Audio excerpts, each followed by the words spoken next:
50 years. And you cannot still explain yourself. Surely. Oh my God.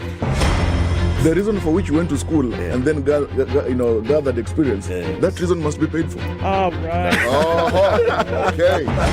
This level. Shape up or ship out. Levels don't change. No. It's about shipping out. You know my business partner here. Shipping out. Are we talking about the sheep in the bathtub?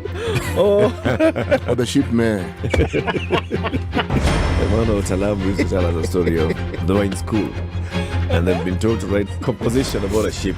His classmate raises a hand. Teacher, are you talking about the sheep or a sheep goat?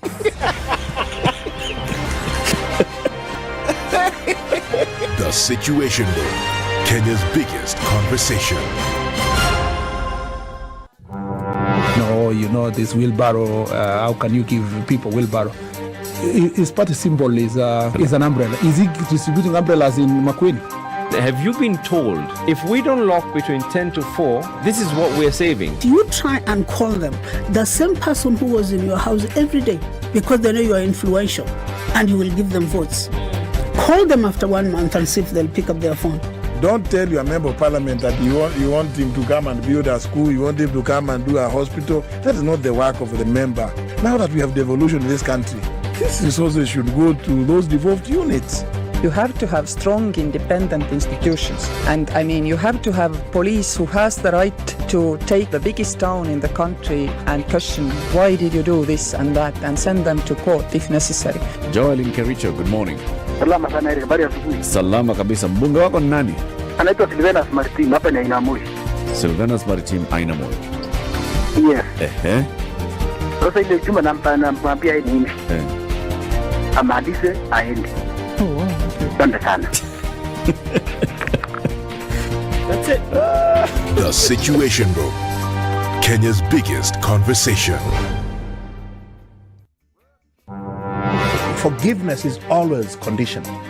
Even before God, there's nothing like unconditional forgiveness. Government doesn't pay you pension until you retire. In fact, they have no money for you. The day you retire, they look for it. This country is punishing many young people. These young people are more susceptible to be deceived, to be taken advantage of, and they're more susceptible to be bought off. Let us also talk about where we want our country to go.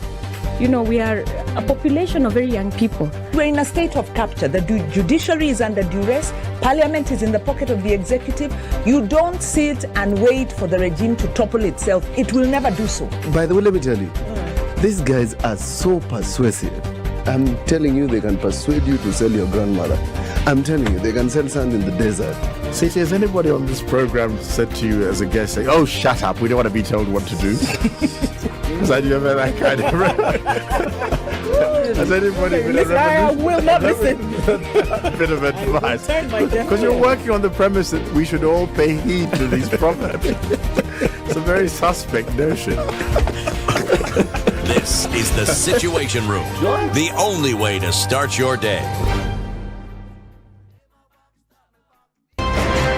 The man who looks at a beautiful girl and doesn't talk to her will end up serving lunch at her wedding. Hiya, City. Do like that. My father has killed a mouse. Will he fail to kill a man? Ameua panya. Small mammal, big mammal. Mtu atamshinda. I don't know. What are they saying? How are we comparison? You kill a mouse. What are they saying? What they're saying is, my father has killed a mouse. Will he fail to kill a man? Name, surprise. Someone's name. The name surprised you? No, the name is surprise. No, what am I saying? I'm from Nigeria, man. I met somebody called I Believe. So your name is I Believe? Yes, my name is I Believe. But that's the short form. I said, excuse me? I said, yes, my name is I Believe. So what's the full name? I believe in the goodness of the The Situation Room, Kenya's biggest conversation. When you see someone being jailed, a governor or two or someone who stole, then people will fear. Because our problem is not the borrowing, will fear. Because our problem is not the borrowing, it's the stealing. We've become actually a nation of thieves. The only thing we lack is an opportunity to steal. The guys who quote the Bible and say I'm a Christian and all that, and you know they're thieves. Return what you have stolen 4 times. If you know that you have property or anything that you have stolen, just return and say, My God does not allow me to hold stolen things. We are also a reflection of you because you elect us. You know, we don't get into our office by ourselves. We are a reflection of the people who elect us. We don't want to go to the streets. We have a constitution that enables us to assert our will. When the legislators are now being taken as hostage by the executive for whatever reason, we are now bound by what they want us to do. This is just outside the realms of reality. We have impunity written into the DNA of our political class. How old were you when you learned that Jeshi la Wokovu is Jeshi la Wokovu? I can't say it very well. And everyone knows.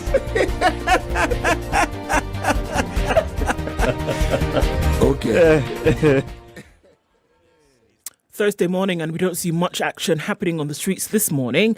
We're looking at a little bit of it by piling up on Mombasa Road. Yes, that entrance towards the turn-off towards the Maradaima is still closed, and so you're going to have to go all the way around at the interchange to be able to come back if you're going towards the Maradaima and your Mombasa Road inbound. So that remains closed, both sides, until they finish whatever it is that they're doing. We are going to see ourselves in some traffic.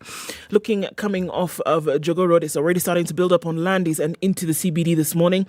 We're looking at traffic on Outer Ring, a little bit here and there, and it's also starting to pile up on the Thika Superhighway. We're still looking at slim pickings at a few minutes after 11, a few minutes after 6. Wow. We'll see what happens in a short while. SpiceFM KE on Twitter. Talk to us there. Let's keep things moving this Thursday.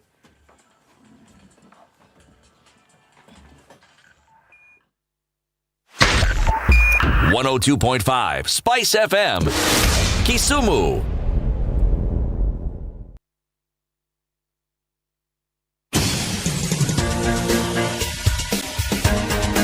This is The Situation Room, the home of hard-hitting political commentary and penetrating insights about the state of the nation. This is a talk radio experience like no other. The Situation Room, a place for hard truths, debates, and elevated conversations. The Situation Room, witty, political, engaging, deep, controversial. In the room, we have C.T. Muga, researcher, academic, seasoned political observer, a fountain of wisdom in these politically uncertain times. Ndu Oko, Nigerian by birth, Kenyan by choice, communications expert, Pan-Africanist, a truth seeker and believer in people power, and Eric Latin, agent provocateur, the man in the chair, seasoned journalist, news hound, a man who believes in punching up, not down. 13 minutes after 6. Good morning, and how are you doing? Welcome to Thursday. It's the 8th of December, 2022.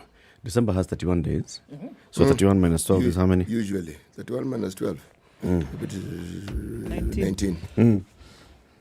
So in 19 days, Kenha will have finished doing those things that he said it will do. That won't happen, even if we wake up early in the morning. The repair of Mombasa Road will take place by the end of December. Who haven't been completed. Mm-hmm. You know, these guys might as well resort to reading tea leaves or entrails because...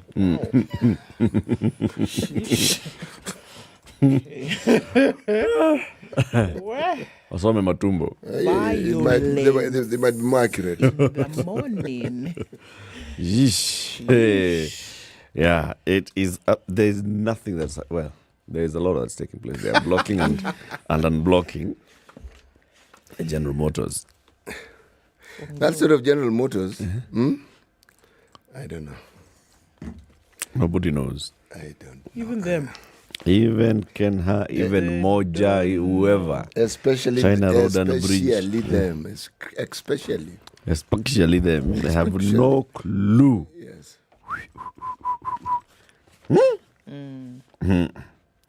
Let me tell you. Tell me. Today is Thursday.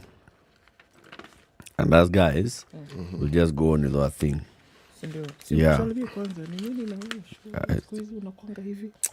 Hiyo yote ilikuwa nini? Kama sio salamu. Okay? I want to tell you a story. Habari yako Ndu? Me. How was your day yesterday? It was all right, you know. Just some comme ci comme ça. Tu veux pas? Want not. Be not, want not. Okay. It was just like that. City was yours like that. Hey, man, it was so just like that. It was amazingly like that. Yeah? Yeah. Just like that. Just like that. Okay. Right on. Like that is a good thing. He said right on. Let me tell you what we'll be discussing. At 7 o'clock, we'll have two people who are threatening to go to court today. And their threat is on the Hustler Fund. They want the Hustler Fund to be declared illegal. Okay. And they want the court to say so. Na vile watu wameshapokea pesa. That's the best time. Hiyo kitu iko illegal, unanitisha pesa gani? Mimi. Kwa kitu ambaye haina simamo.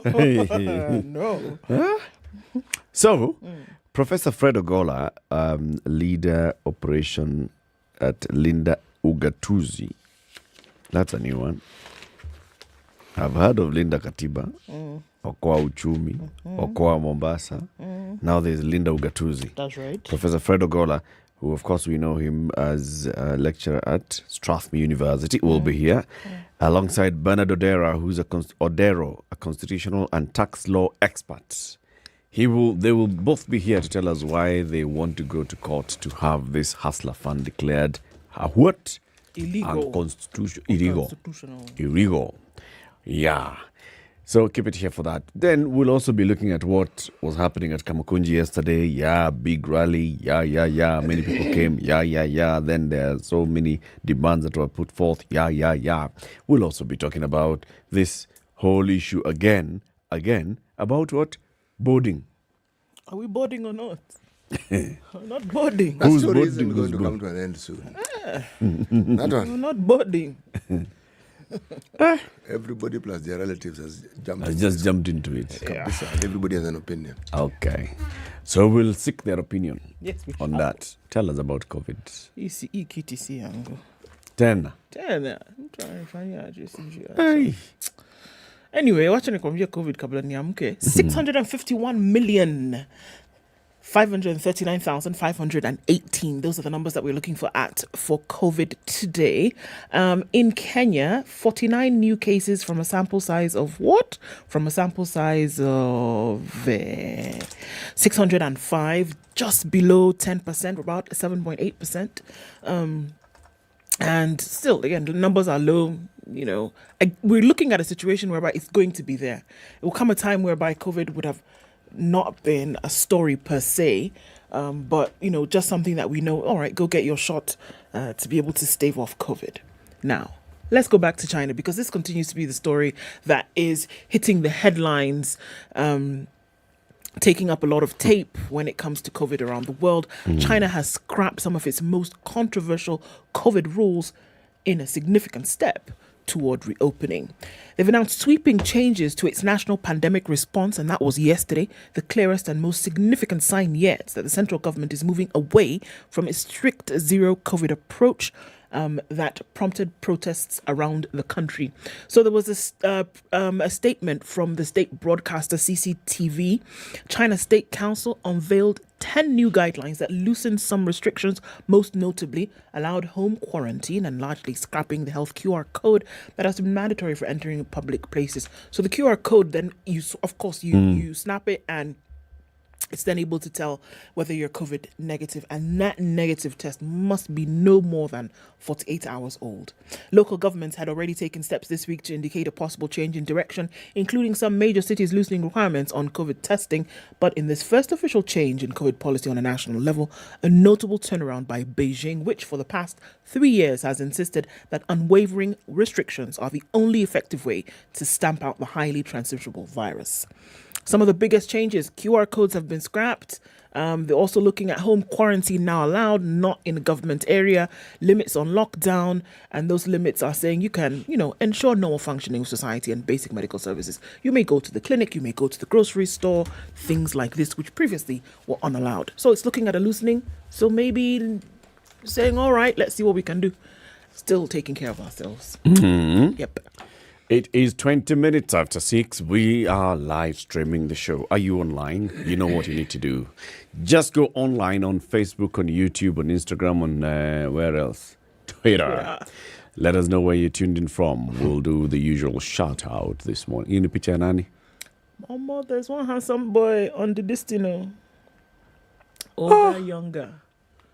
How many years ago was this? It's just How the old other were day. you when you took that picture? I The will younger one. enlarge it. The younger one. I think this was 20 what? 2010? Looking like fresh bread. It's 12 years ago. Even now, you're looking like fresher bread. No, but same age. Same. It's He's just even beard. looking Just- fresher. Just beard, then you put coloring on the beard. Coloring. Yeah, but it's clear. That's not it. Kuna kitu difference. Same. In fact, the teeth, Same. teeth are the same. Just look.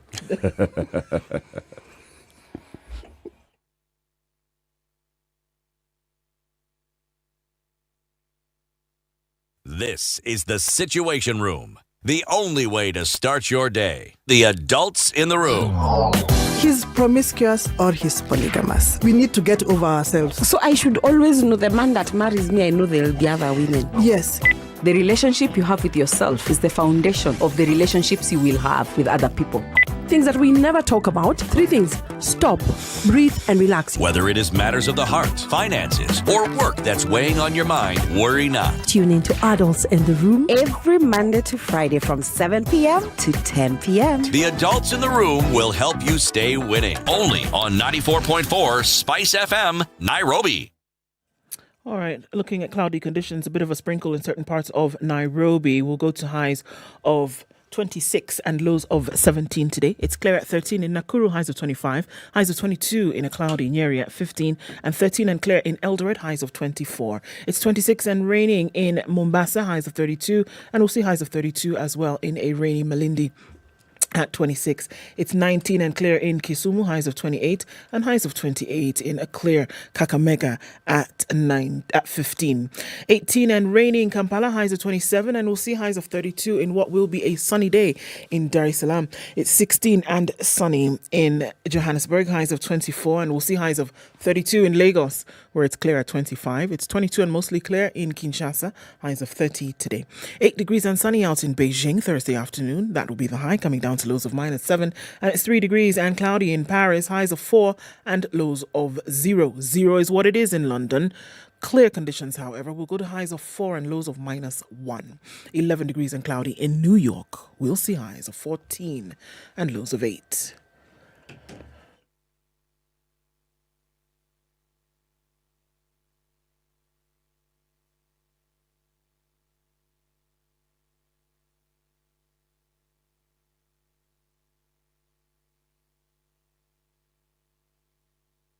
Mature, intelligent talk every morning. Spice up yourself.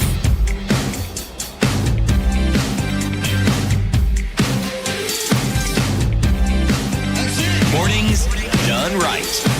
94.4 Spice FM, Nairobi. Yes.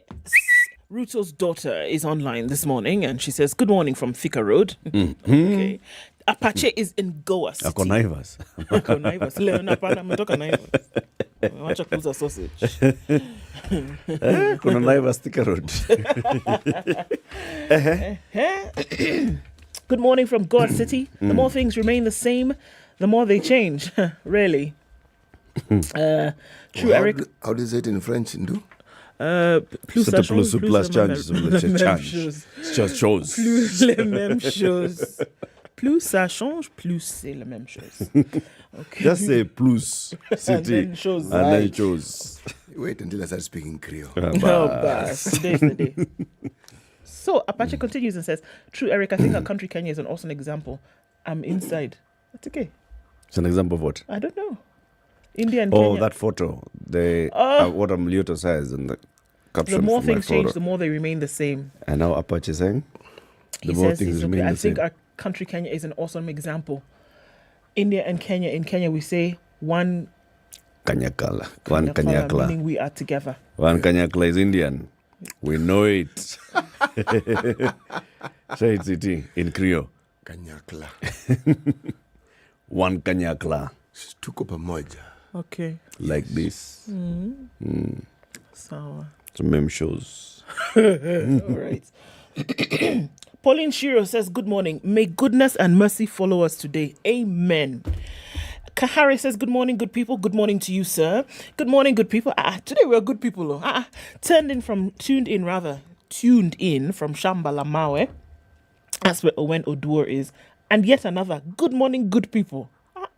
CT Ndu and Lat, if you are back, like we never left. Good morning to you all. That's Robert Obogo tuned in. Felix Isanya is tuning from Athi River. And Ed Getonga says, good morning, team. Been a long while. Indeed, how are you? Hope you're doing well. Helakaya Marenya is tuned in. Dani Kamakawa Hadi Tamati. Sounds like a pastry. Tamati. Kaimati. Yeah.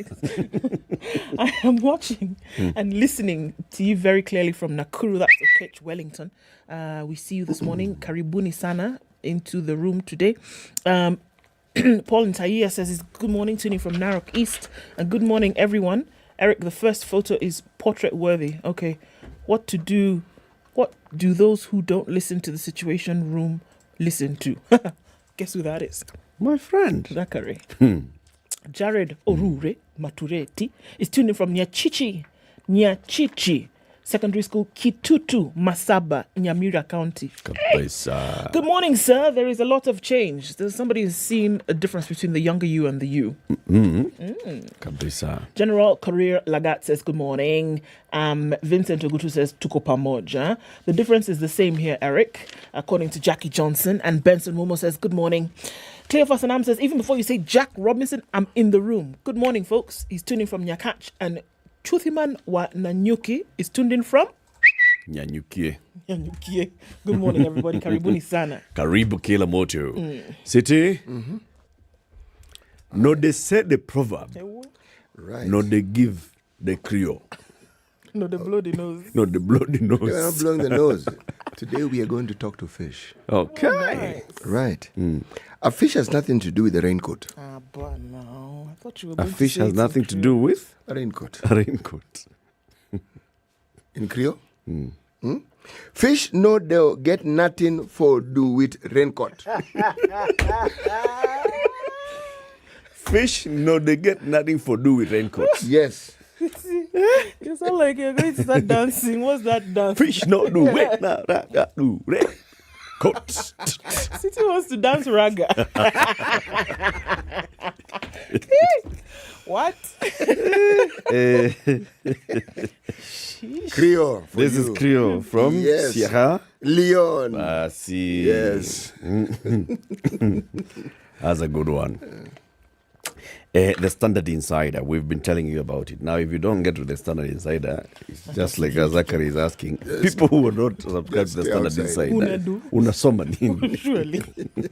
The Standard Insider is this premium product by the Standard Group. So if you go to www.standardmedia.co.ke, you will be able to subscribe to this. And what happens is that you get access to all the premium content of the Standard, including content that you actually are not able to see if you just don't subscribe. Okay? And then the best thing about the Standard Insider is that it's delivered to you the way you want it. You choose your interests, and then news from those interests is what is delivered to you. www.standardmedia.co.ke, 190 shillings is what you do. But bear the Standard Insider. What's on the front pages? Front page of the Standard. Ryla's 10 tough demands for Ruto. We know that the first of what is said to be many meetings took place yesterday. So there are 10. Hey. Just 10 demands. Yes. 10-point plan. I'll tell you those ones later because there are many. Sharp split on boarding schools ban. That is on the front page of the Standard as well. And Ruto breaks ground for a 30 billion shilling railway city mega project. Officials from the UK were there. Everybody, Mofa, blah, blah. Anyway, that's on the front page of the Nation as well. Kenya and UK launch a new city housing project. He was with the United Kingdom's Secretary of State for Foreign, Commonwealth and Development Affairs, James Cleverly. And they broke ground on this yesterday. We'll look at details of that story later. Nut backs a ban on boarding primary schools. So that's on page 3. We'll look at that later. The decision by the Ministry of Education to abolish boarding primary schools has received the backing of a teachers union, head teachers, and the chair of the National Assembly's Committee on Education. But the directive by Basic Education Principal Secretary Belio Kipsang has drawn mixed reactions from the public. MPs in a fix over opposition office. They're like, okay, hold on a minute. How are we supposed to do this exactly? President William Ruto's Kenya Kwanza Alliance is facing a big headache to avoid a costly referendum in its bid to create a powerful office for Azimio la Umoja One Kenya coalition party leader Raila Odinga. So we'll see about what was twisting about. On the back page of The Nation, Museveni lifts hope for extension of Kenya's SGR to Uganda border. The president has announced plans to build a standard gauge railway linking the country's capital, Kampala, with the Kenyan border, raising hope for the completion of a similar link between Naivasha and Malaba via Kisumu. Allah. Evil. Allah. Evil. Okay. Many things. Many? What? Okay. City. Yes, please. The Star? The Star headline, Storm over plans to scrap boarding schools. Storm. Over plans to scrap boarding schools. Storm. And this storm is not in a teacup. Say storm just one more time for good measure. Storm. There you go. Then there's at the top on the right hand side, there's usually a small little Thingy-majig, like a headline. Domestic dispute. Man kills self after poisoning, stabbing his 4 children. This is in Kenya. It's in Kenya. You know, this thing is crazy. We keep talking about mental illness. You know, this problem hasn't gone anywhere. What? It hasn't gone anywhere. Hey. Okay. The Business Daily? Business Daily. Now, this one I can understand. Okay. A third of Kenya's middle class faces growing risk of poverty. One check away from rentless. Which means you are in the middle class. The likelihood of you not being in the middle class is very high. 66%. A third of Kenya's middle class face growing risk of poverty. 1/3. 33.333%. I buried the story as we take this break. Okay. You tell us how we classify this middle class. It's 27 minutes to 7. This is the Situation Room. It's Kenya's biggest conversation. What we're doing today is reminding you about kiwi. So, bado tunangoja draw. Bana. Tunangoja draw. Are you people praying? Oh, For your yes. sister? We are on our knees. Regarding? We're praying. So that I can win the 35. I can. 35,000 as they drew me, I shillings. should be drawn out to receive the 35,000. Wekelea yeye mkono. Nyoshea yeye mkono wa baraka. Amina. Receive, sister. Receive. 35,000 shillings worth of school fees. May Ndu be one of the winners. No. The winner this week. No more, no less. The winner this week. Because what did she do? She planted the seed, God. I did. She went to the supermarket. She bought a tub of kiwi, 80 gram, 100 milliliter, shoe polish, black. Opened the lid. She found the code under the lid. And then she sent to *459 *hash. No, *459 *5 #. Voila. Sent Did like it. that. And as a sign of goodwill, she received 100 bob worth of airtime. Now the rest It's up to you, God. of her blessings, may she get them. Amen. May she be one of the 6. Are they 6? 36. 36 winners of 35,000 shillings worth of school fees. And there's no boarding. No boarding. So this is all going today. I'm telling you. So it can pay for 10 years. This is the Situation Room, the only way to start your day. Yolanda Mulo and DJ Absolute. When the gang is together, you know it's Sugar and Spice. Great vibes, conversations, a lot of humor. I like to say we don't give an F, we give 3 Fs. You and I are in this relationship, so it is me to tell you who we are. When you ask a chick, how many guys have you been with? She's like, including you. If it's fun, it's funky, it's fresh, you're definitely going to catch it here. I don't know what you do every day from 11 a.m. to 3 o'clock. If I were you, I'd tune in to SpiceFM 94.4. I want you on my team. So does everybody else. Yeah. Okay, let's look at what's coming off of Gong Road this morning. There's been an accident right at Shell Kirerapon as you head towards Karen, so please approach with caution. Police are on site and trying to clear that. So if you're heading in that direction and wondering what's going on, there's been an accident there, so we're trying to get folks to use the other direction as you're going out from Gong Road into Karen.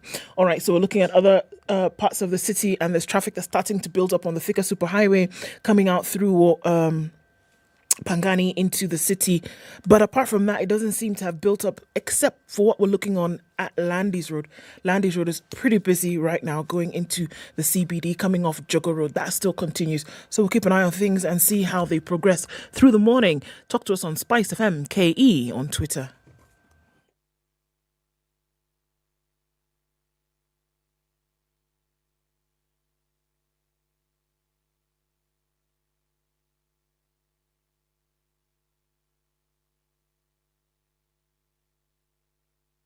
Mature, intelligent talk every morning.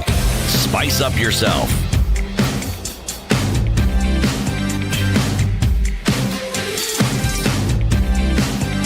Mornings done right. 94.4 Spice FM, Nairobi. Us 10 things later in detail. Yes, but you can just mention the 10 things. Okay, let me mention them. I just tell you quickly then. 1, cost of living. Reduce cost of basic commodities by restoring subsidies on unga, fuel and electricity. Okay? There was fuel on unga. Okay. Number 2, school fees. Restore subsidy that saw ministry reduce fees at all secondary and special needs schools. 3, Pesa ya Wazee. Enhance social safety net cash transfer to the elderly and Linda Mama program. Number 4, roadside declarations. Institute discipline and order in government ranks for clarity on critical policy issues. Number 5, a new IEBC. Reinstate the 4 commissioners before embarking on an inclusive and consultative process of reconstituting the IEBC. Number 6, ensure composition of civil service reflecting Kenya's ethnic, regional, religious and gender diversity. Number 7, Kazi Mtaani. Restore the Kazi Mtaani program while pursuing other options such as affordable housing, jobs. Number 8, no to GMO. Abandon plans to introduce GMO crops and seeds because of grave danger that they pose. Number 9, freedom is here. Reverse the collapse of the criminal justice system that has seen DPP drop cases of highly placed suspects. And number 10, the Hustler Fund. Constitute it in line with the rule of law. Youth who can't pay shouldn't have to pay. Sawa. That's it. That's number 10. Sawa. Those are the 10 ones. Sawa. Sindo? Sawa. Okay. Next meeting? The meeting was adjourned at what time? There being no other business. There being no other business. Sawa, you have to discuss in detail. City, did you get the details of the middle class hustlers? Yes. Tell us. This is how it goes. Huh? Yes. The stories, Business Daily today has interesting stories, easy to understand. None of these going left, right, center things. No, percentages at a minimum. A third of Kenya's middle class are just a shock away from sliding into poverty, pointing to a precarious position for workers whose spending power has been ravaged by sky-high inflation and the worst drought that cut farmers' earnings. This problem faces those whose economy is determined in the agro world. Okay? This is the verdict of the World Bank in a forecast that risks dealing a major blow to investors that queued to open shops in Kenya, encouraged by the rising disposable incomes. Middle-class Kenyans have been amongst the biggest beneficiaries of an economic boom witnessed since 2005, which has seen the economy grow at an average of 5% annually. But the bank says a third of them, mainly those dependent on agriculture, or an estimated 10 million, those are people, okay, are at the risk of slipping into penury. This comes amidst the surging living costs, which have seen many Kenyans trim shopping budgets and triggered a cut in demands for non-essential goods that could force firms, to shed jobs. What? So it shouldn't hear. No, it's a massive. This is not big. It's massive. Well, this is really not, no. It's quite something. Actually, this one. It's a big thing. Yeah. But alongside that story, something that is worth mentioning. There was a little, should we say, tiff between the Central Bank of Kenya and the Control of Budgets. Okay? The Control of Budgets had wanted real-time access to the county bank accounts. And the Central Bank was dithering. Perhaps, maybe. Now, that has come to an end. The Central Bank of Kenya has agreed to offer the Control of Budgets real-time access to county bank accounts, ending an embarrassing fight between the two key institutions at the Center of Public Finance Management. Control of Budgets, COB, Margaret Nyakongo told Business Daily that the banking regulator has developed a payment platform that will next month as in January. Yes. Give her office real-time access to the accounts.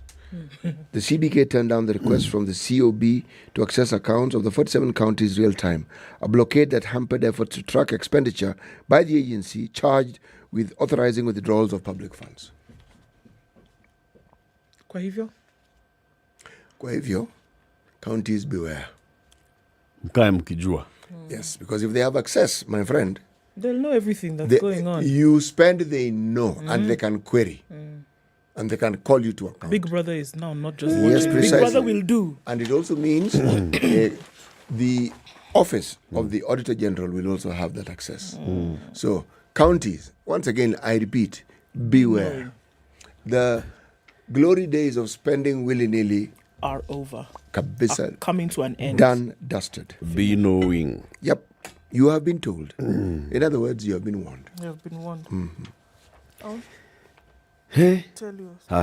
Tell us a story. Do you remember the story of a little boy, Travis, a few months ago, who's said to have been hit in the head with a fork djembe by his older brother? Yes. Actually, he was hit in the head with a fork. Yes, he was. It's said to have been by his younger brother. Okay. The perpetrator is what is in question now. Now that is what is in question. Please continue. Now let me tell you. You remember the events of the story? Trying to get to thicker level 5, blah, blah, blah. That yes. Mother waited for medical attention. Exactly. The boy passed away. The boy passed away. Now, the Kenyatta National Hospital Chief Executive Officer, Dr. Evanson Kamuri, said the death of Travis Minor should be investigated since the mother could give more information on how the incident happened. He said that the baby who died with a fork djembe lodged in his head might have been a victim of domestic violence. This is a matter that needs to be looked into keenly since when the baby Travis was pronounced dead, his mother Judy Muthoni wept uncontrollably, stating that she could have been the one dead since the fork djembe that had caused her son's death was aimed at her. Dr. Kamuri told the Senate Health Committee at the hospital yesterday. He said medical officers who examined the 2-year-old boy before he died on October 11th expressed their misgivings, doubting the explanation that the injury was caused by other children while playing.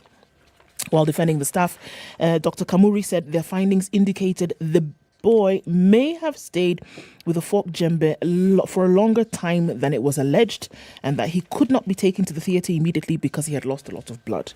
Kenyatta National Hospital is sorry following baby Travis's death. We tried everything within our power to save him. However, revelations made by the mother as she mourned his death may open the lid over how he got the fatal injuries, since the father might be involved. Dr. Kamuri told the committee that CCTV cameras can reveal what happened from the time the baby was brought and how he was handled.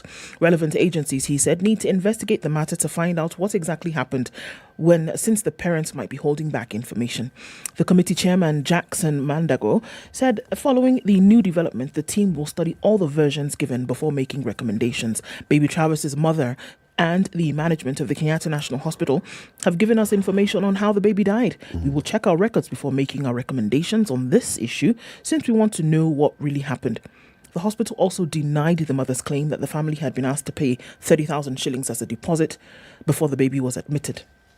Kamuri said the hospital is owed 7 billion shillings in unpaid medical bills, but it cannot fail to treat its patients. Muthoni had earlier told the committees that she had left 3 children at home and could not explain how they got the fork djembe. She explained that they rushed Minor to a local dispensary where he was given first aid before now leaving for Thika Level 5 hospital. He underwent a head scan and was put on a drip before an ambulance took them to the Kenyatta National Hospital about an hour later. We were asked to pay 1,260 for admission, after which we went to room 4, where a medical officer told us to pay 20,500 before Travis could be attended to. We wonder where we would get that money. but we only requested for the treatment of my son first. All right. The baby's aunt, a Wamboy, also told the committee that they felt they did not get the required medical attention at KNH. She said they watched helplessly as they could not feed or give Maina water because they had been instructed not to do so. The medical officer observed the baby and promised to consult them before deciding what to do. And said the medical officer came in at around 8 and told them the baby was supposed to go to theatre. When they asked at about 1 p.m., they were told that the baby had died. So where does the father come in again? So there's another story in other media that covers this, and it said that actually the father was there previously and had At the KNH? fork. No. Now At home? At home, Uh-huh. and had the fork djembe in his hand and was aiming for Mudhoni. The mother of the boy. Yes. Now he clearly Missed. and hit the baby in the head. So this whole story was made up. So this this new account, where is it coming from? Neighbors? According to Dr. Kamuri, Mm. that's why he's saying the CCTV footage needs to be reviewed. Because- He's saying KNH CCTV footage will show how they handled the boy. Exactly. And what Mudhoni actually, because he's saying what she actually said when they were told that the baby had died. She said it was supposed to have been me because that fork djembe was aimed at me. So that's why he's insisting that this An investigation needs to be opened. done because there's something else going on here. Well, and So clearly, he's saying them as a hospital, they did what they needed to do. But the cause of this accident the circumstances is not that what led is to this. very different. And that the baby actually could have been with this fork jumper in his head for a longer period of time than is being alleged. Actually, the hospital, even the chairman of the hospital, when he released a statement the first time, he's alluded to the same thing. Said, look, the hospital was here and they were asking questions about how long has this child had this thing in the head? Yeah. How long has it been since you left Thika? How long before you arrived at Thika? I mean, all these things, there are questions yet to be asked. So we then can determine how long it's been. So that we know the kind of treatment, the cause of The treatment. kind of to take. response to.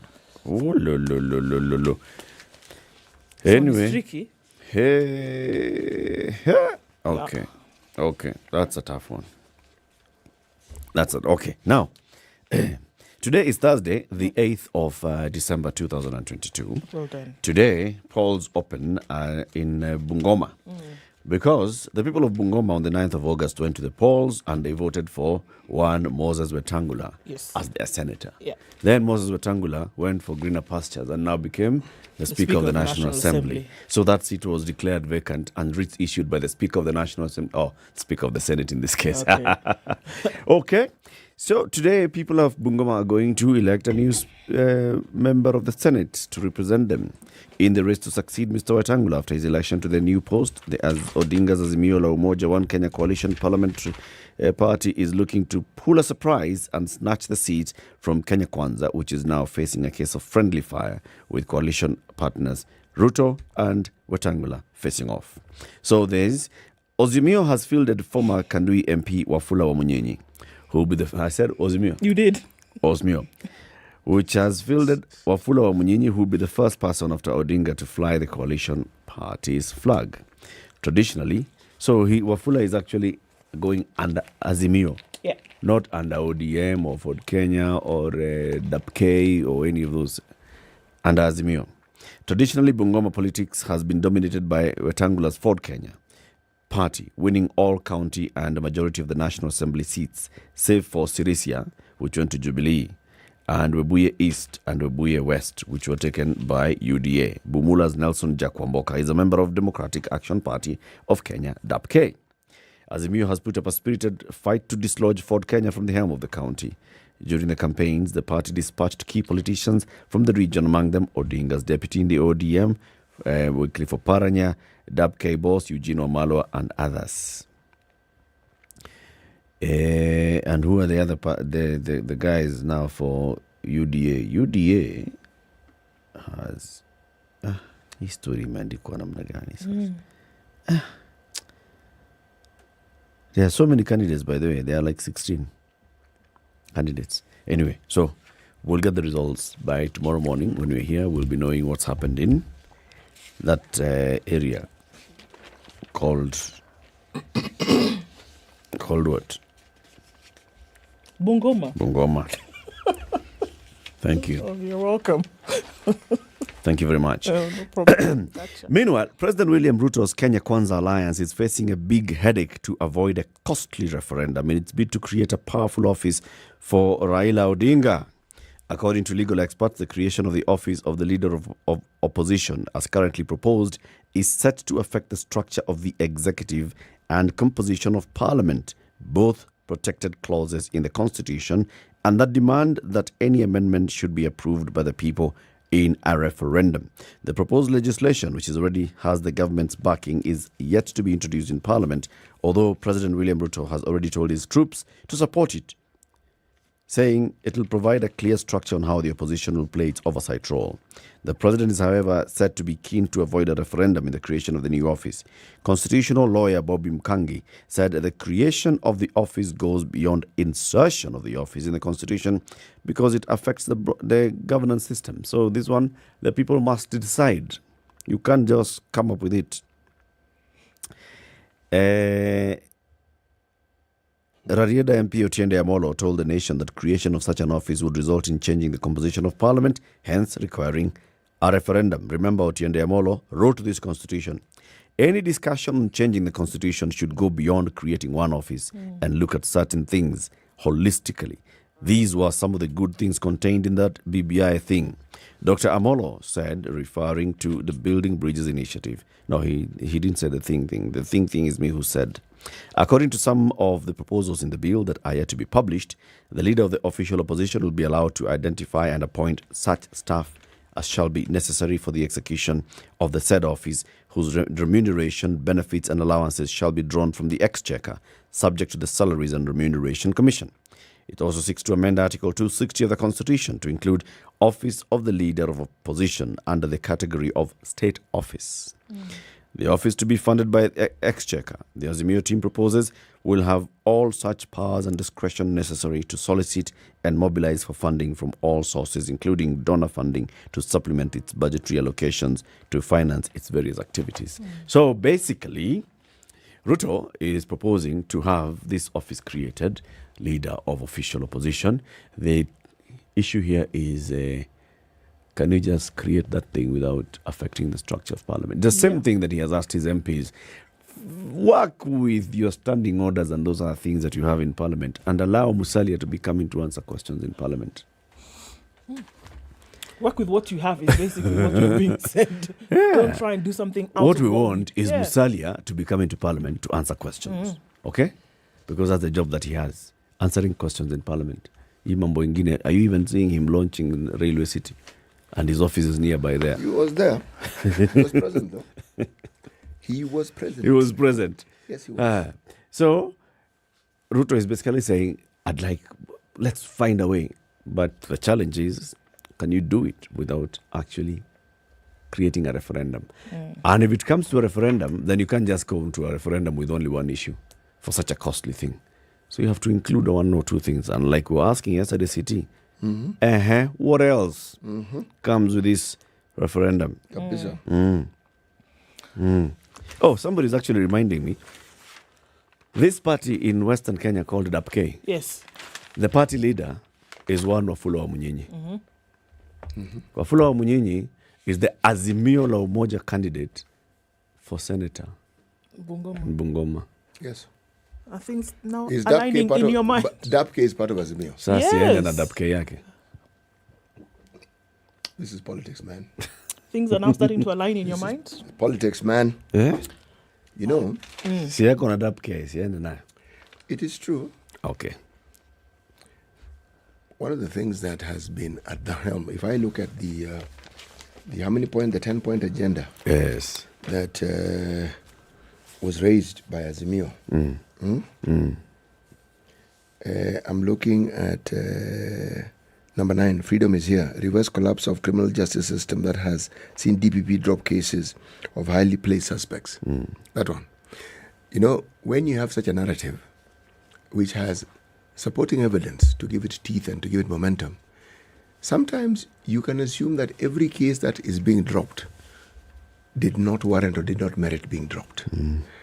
One such case, which is actually found in all the papers, is one where Kenya Pipeline Company had 3 people in the dock. Uh-huh. The CEO, Uh-huh.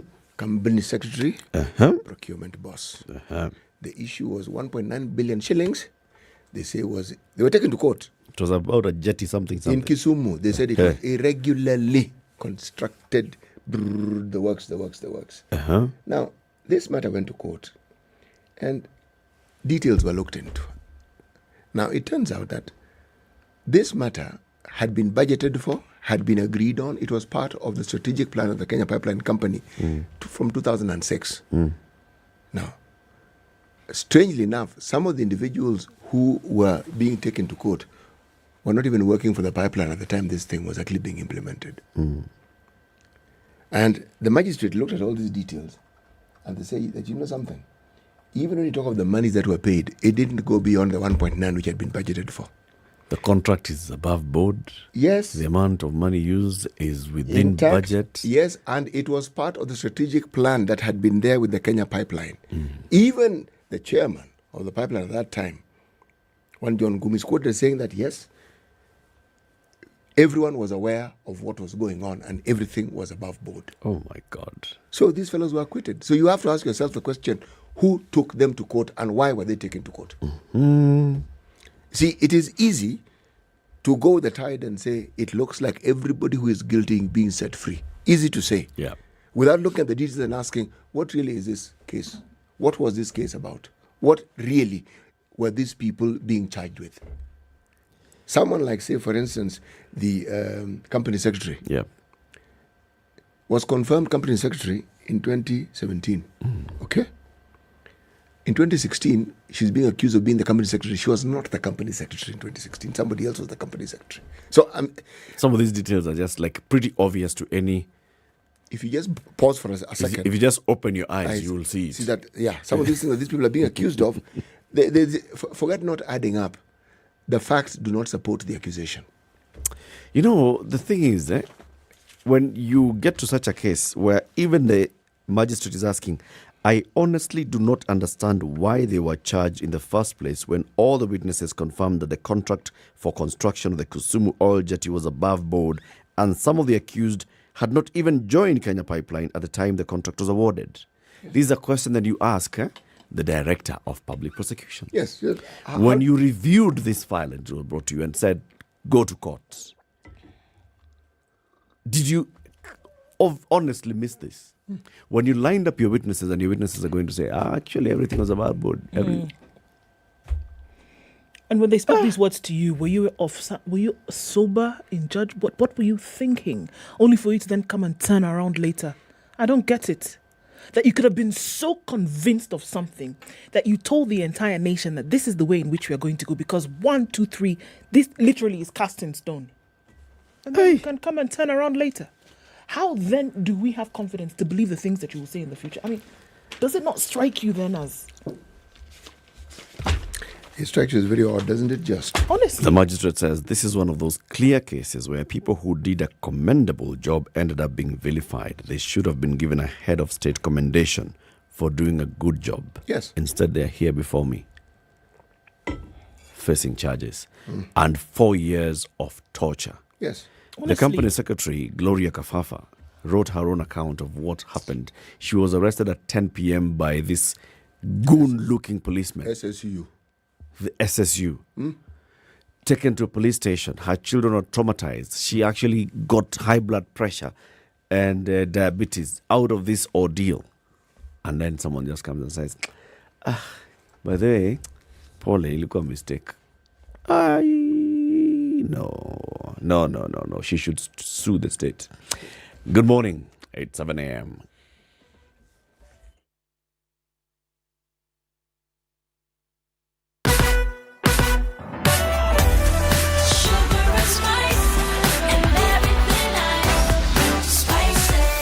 Spice up your life.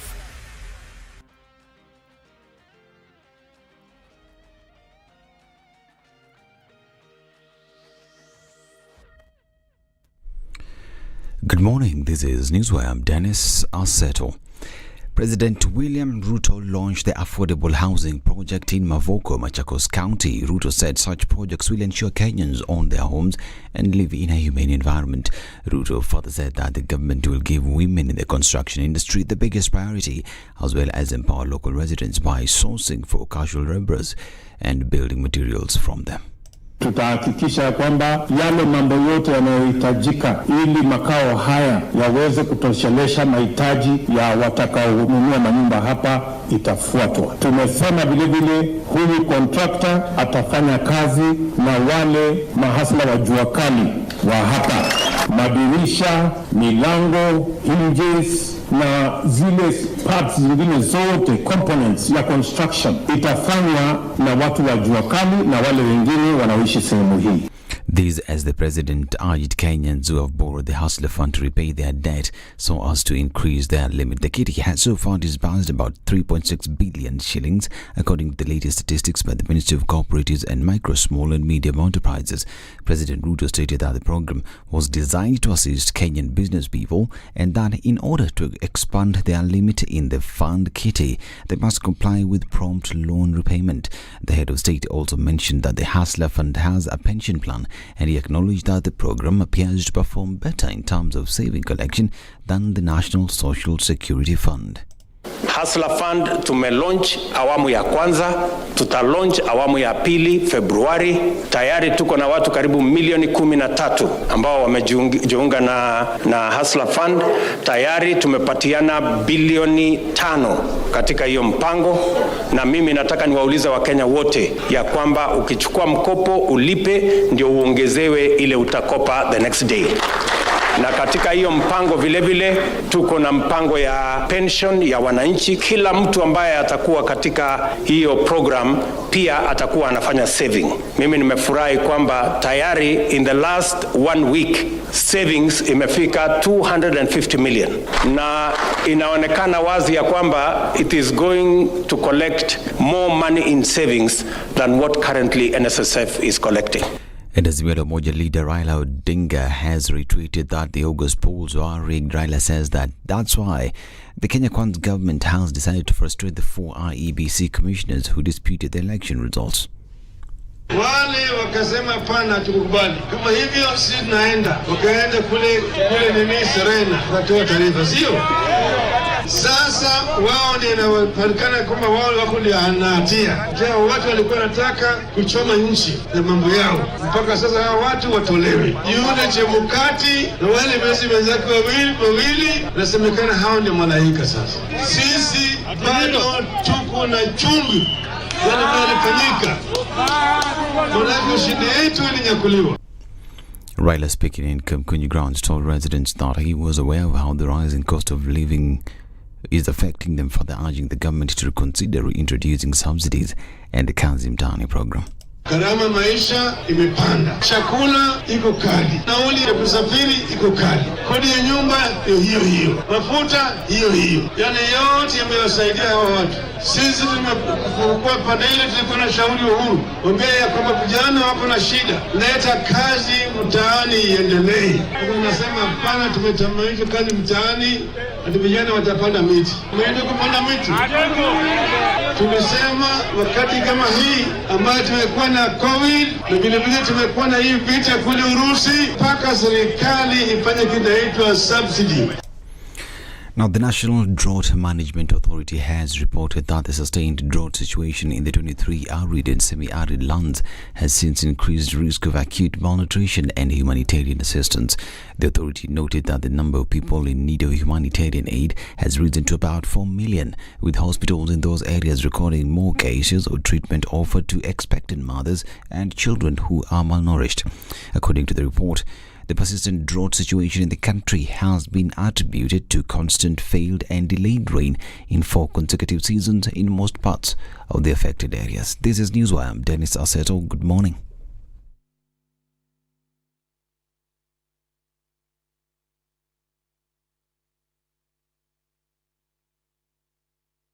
The SpiceFM Newswire is brought to you by the Samsung Galaxy Z Flip 4. Get to see the world through a new lens and capture the moments that truly matter.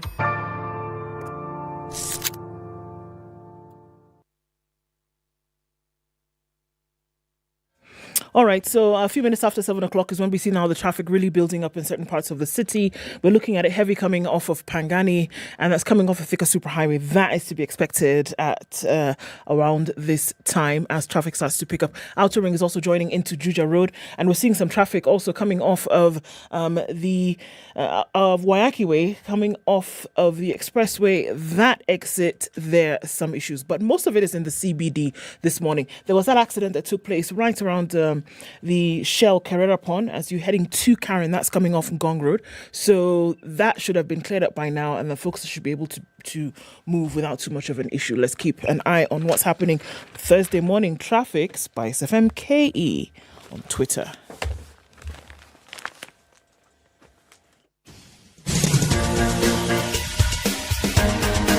This is The Situation Room, the home of hard-hitting political commentary and penetrating insights about the state of the nation. This is a talk radio experience like no other. The Situation Room, a place for hard truths, debates, and elevated conversations. The Situation Room, witty, political, engaging, deep, controversial. In the room, we have C.T. Muga, researcher, academic, seasoned political observer, a fountain of wisdom in these politically uncertain times. Ndu Oko, Nigerian by birth, Kenyan by choice, communications expert, Pan-Africanist, a truth seeker and believer in people power, and Eric Latin, agent provocateur, the man in the chair, seasoned journalist, news hound, a man who believes in punching up, not down. This is The Situation Room, the only way to start your day. It's Thursday, the 8th day of December 2022. Welcome to the second hour of The Situation Room. We are live on SpiceFM every weekday morning, 6 a.m. to 10 a.m.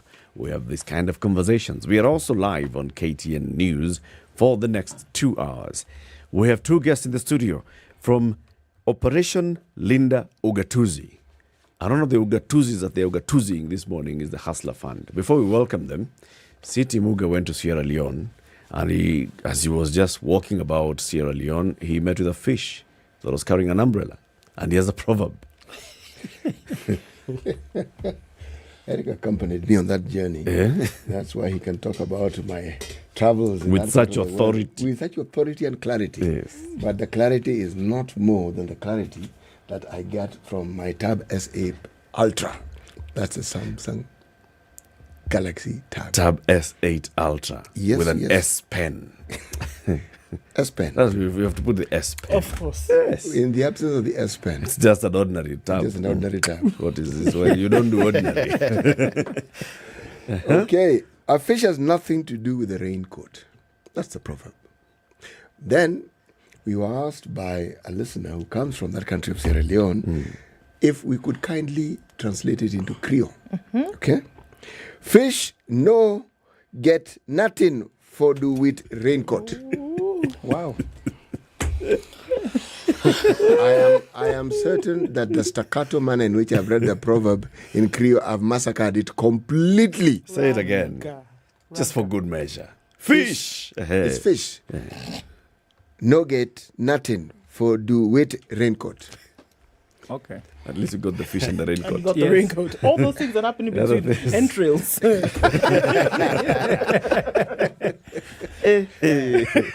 My friends. Professor Fred Ogola, who's been our guest here a number of times, is a management and strategy expert and a professor at Strathmore University, is also now a leader of Operation Linda Ugatuzi. And he's here with us in the studio. He's here alongside a constitutional and tax law expert, Bernard Odero. Good morning, gentlemen. Good morning, Eric. Karibuni sana to the Situation Room. Thank you very much. Prof, fish no do it, raincoat. What do you translate? What's your understanding, interpretation of this proverb? You know, when you talk about fish, for us Luos, we don't listen to anything else. We are just waiting for ugali. So that's the only thing I get. You just had so the why fish. is the ugali? Because I hear about fish, I didn't hear about ugali. So that's what I can make out of this proverb. Whether it's in water, I don't mind. Where is the ugali? Yes. Tunakula na nini? Yes. It's the Luo version of when life gives you lemons, you make lemonade. Yes. You fish, you make ugali. Yes. Raincoat or not. Those are details. Yeah. Hi, Bernard. Yes, sir. Would you say the same thing? I mean, wachana na prof. When you hear this proverb, what's your interpretation of it? There is a coincidence with Prof. We happen to come from the same area. And when you come from the same area and the elders have spoken, as the young ones keep quiet. Fish, no the wheat, raincoat, ugali. Yes. That's it. Yes. Yeah. Okay, gentlemen, you're here because you are going to court this morning. Yes. And you're going to ask the courts to declare the Hustler Fund, according to the president, the highly successful Hustler Fund so far, to be declared illegal. Yes. Let's start first of all by understanding this Operation Linda Ugatuzi. What is it, Prof? So Operation Linda Ugatuzi was born out of when I was working in this called Bunge Wananchi. We created what is called a summit in all counties. So with these counties, they're asking me, you teach about governance. Our constitution do not have governance mechanism. It has a legal framework, but there's no governance mechanism. That's why, Eric, someone can walk in your house and pick 7.5 billion shillings and walk out while you know it, and when the law is against it, there is no mechanism to put that person to book. And if I'm lying, the cases being withdrawn of late says that it is not easy to put anyone in a book. Remember, the people making the laws are the very people having challenge. Let me give you an example. If you go to a county like Tharaka Nithi, the governor, the senator, the MCAs, minority leader, majority leader, women rep are UDA. You tell me how you can check anybody there. They have their UDA caucus. Then they go to parliament or pass legislation. Who is checking who? It's like watching your party. You go to, for example, many counties whereby the senator is ODM. The governor is ODM. Women rep is ODM. Now, when an ODM's governor has stolen money of MCAs. Yes, even Nairobi, look at here. Majority MCAs are ODM. Now, majority, leader of majority is ODM. Leader of minority is UDA. And minority is the one who should be chairing committees like PIC, PAC. How does opposition government check government while opposition is helping government? So I'm saying that the constitution never thought of the legal the governance mechanism on how to handle this matter. Now look here. Mandago was a senator, a governor. Now he's a senator. Reports about the financial misappropriation of Washin Gishu will be brought before him with his friends to look at. What's going to happen? Do you expect something? That's why Linda Ugatuzi is saying something. Look at when the election. Eric, we're with you at Bomas. I was the epicenter of analyzing the election. There's a time when you reach Bomas in the morning and you have a feeling that direction is coming from the head of state, that is State House. So you see security behaving in a certain way, looking Azimio-ish. Mid-morning, it is looking UDA-ish because there's a president who is sitting supporting Azimio, and there's a deputy president also inside government who is in another part. So we saw that division. That's why this Linda Ugatuzi proposes that once you're deputy president, you have to wait for a cool-off period of 5 years before you can run for president. So that we don't have that. We don't have whereby you are saying, I'm in government, I'm in opposition. So we want deputy president to serve the president. Okay. So that's one proposal. So I'm saying, out of all this, what is Linda Ugatuzi? Is it a party? Is it a coalition? Is it or the a entity? Trust? Yes. Linda Ugatuzi belongs to the people of Kenya because they say they want to guard their constitution and devolution. So at the moment, it is just what Kenyans are associating with. Just like you can say sisi ni wa Kristo. So it's just something that Kenyans are associating because they are feeling that it is something belong to them. So I don't own it. I'm the leader because I'm just trying to champion, because somebody must pay some bills, isn't it? Somebody must be the one paying the bills and maybe calling meetings. But so far it belongs to the people. And actually it is Bunge la Wananchi and the county summits that are now trying to organize what is the structure of this Linda Ugatuzi. I'm sure that in December, we're going to have a meeting around 12th and 11th, around 20th of December, to start looking at what kind of entity do we, but now it's just the wish of the people to call it that way, Operation Linda Ugatuzi, which actually for them means Katiba. Yes. Okay. You're going to court this morning. So Yes. we know that at the end of November, the president launched the Hustler Fund. Yes. One 30th. of 4 products Yeah. of the Hustler Fund. And if we just heard even in the news now, even the president talking about how much has already been disbursed from the Hustler Fund, over 3 billion shillings disbursed from the Hustler Fund, or more than 1 million people who've applied and registered for the Hustler Fund, hundreds of thousands of shillings that have been saved in this Hustler Fund, another figure of what has already been repaid. But you want to go to court and say, this thing in its entirety is illegal. I want to come to you, Akili. Yes. What is the issue with the Hustler Fund? Okay. I'll start with the last part of whatever establishes the Hustler Fund. Because they say when you want to hide a lot of things from Kenyans, put them in books. And that is where the detail is. Yeah. This is what it says at the end. In the event of winding up of the fund, the cash balances shall be transferred to the exchequer, while the assets of the fund shall be transferred to the National Treasury. This is in the Financial Inclusion Hustler Fund regulations. Actually, it's not or called the PFM Hustler Fund. Act. Hustler Fund is just a popular name for it. It's called Financial Inclusion Fund. Yes. It's pursuant to Section 24, subsection 4 of the Public Finance Management Act. So now the hustlers in quotes, because if you look at it differently, considering the appointments that have been made in the recent past, and you make your judgment from the proverb that City has given us. Hustlers put the cabinet that has been chosen. Those are the real hustlers. They are hustling from the Kenyans' pockets, if you ask me. Hustlers are not the ones that are going to take the 500 shillings, the 300 bob, and then the 50,000. 50,000 barely makes rent for so many people that qualify to be called hustlers in another sense. So now, the government or the president pushed for the launching or the regulations to be put out. Yeah. The same regulations give the rules that are supposed to be followed. Yes. Those particular rules state clearly when this fund should be meted out to the public. Okay. Those particular rules have not been followed. Tell us those rules. The rules require creation of a board.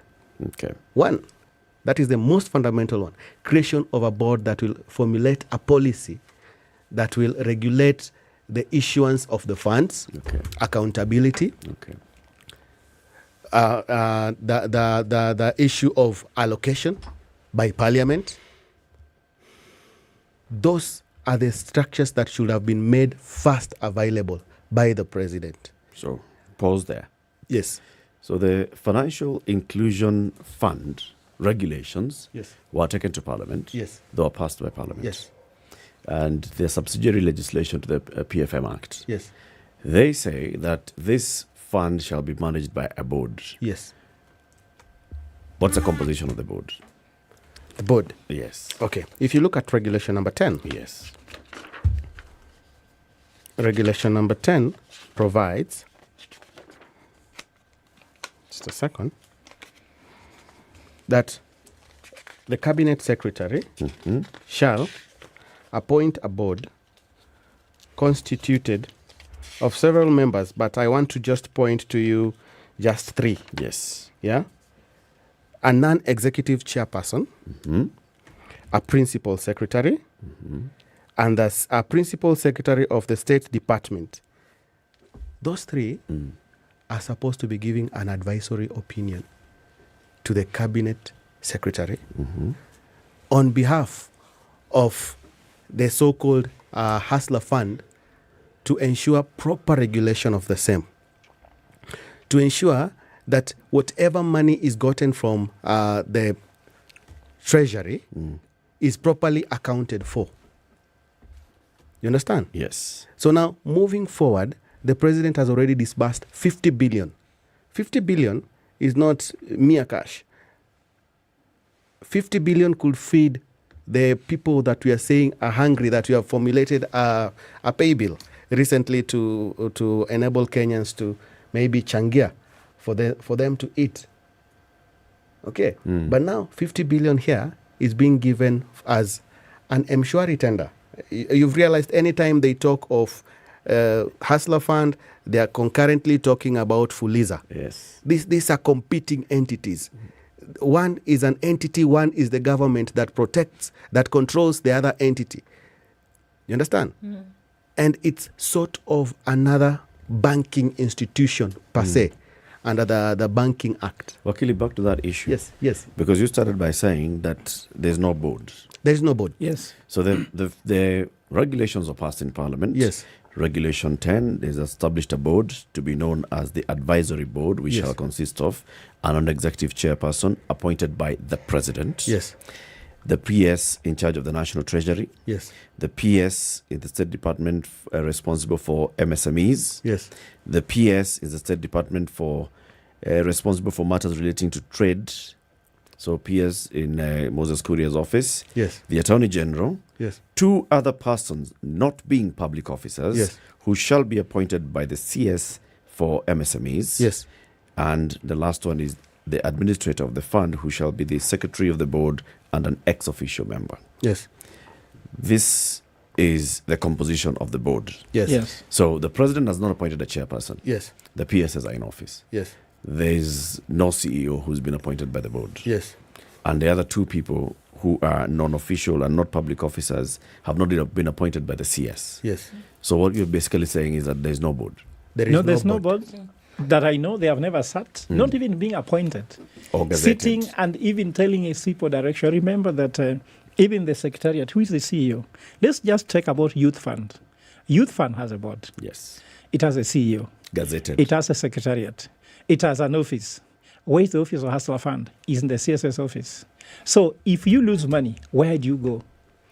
There's a lot of things there that actually ask so many questions that then you know what's happening.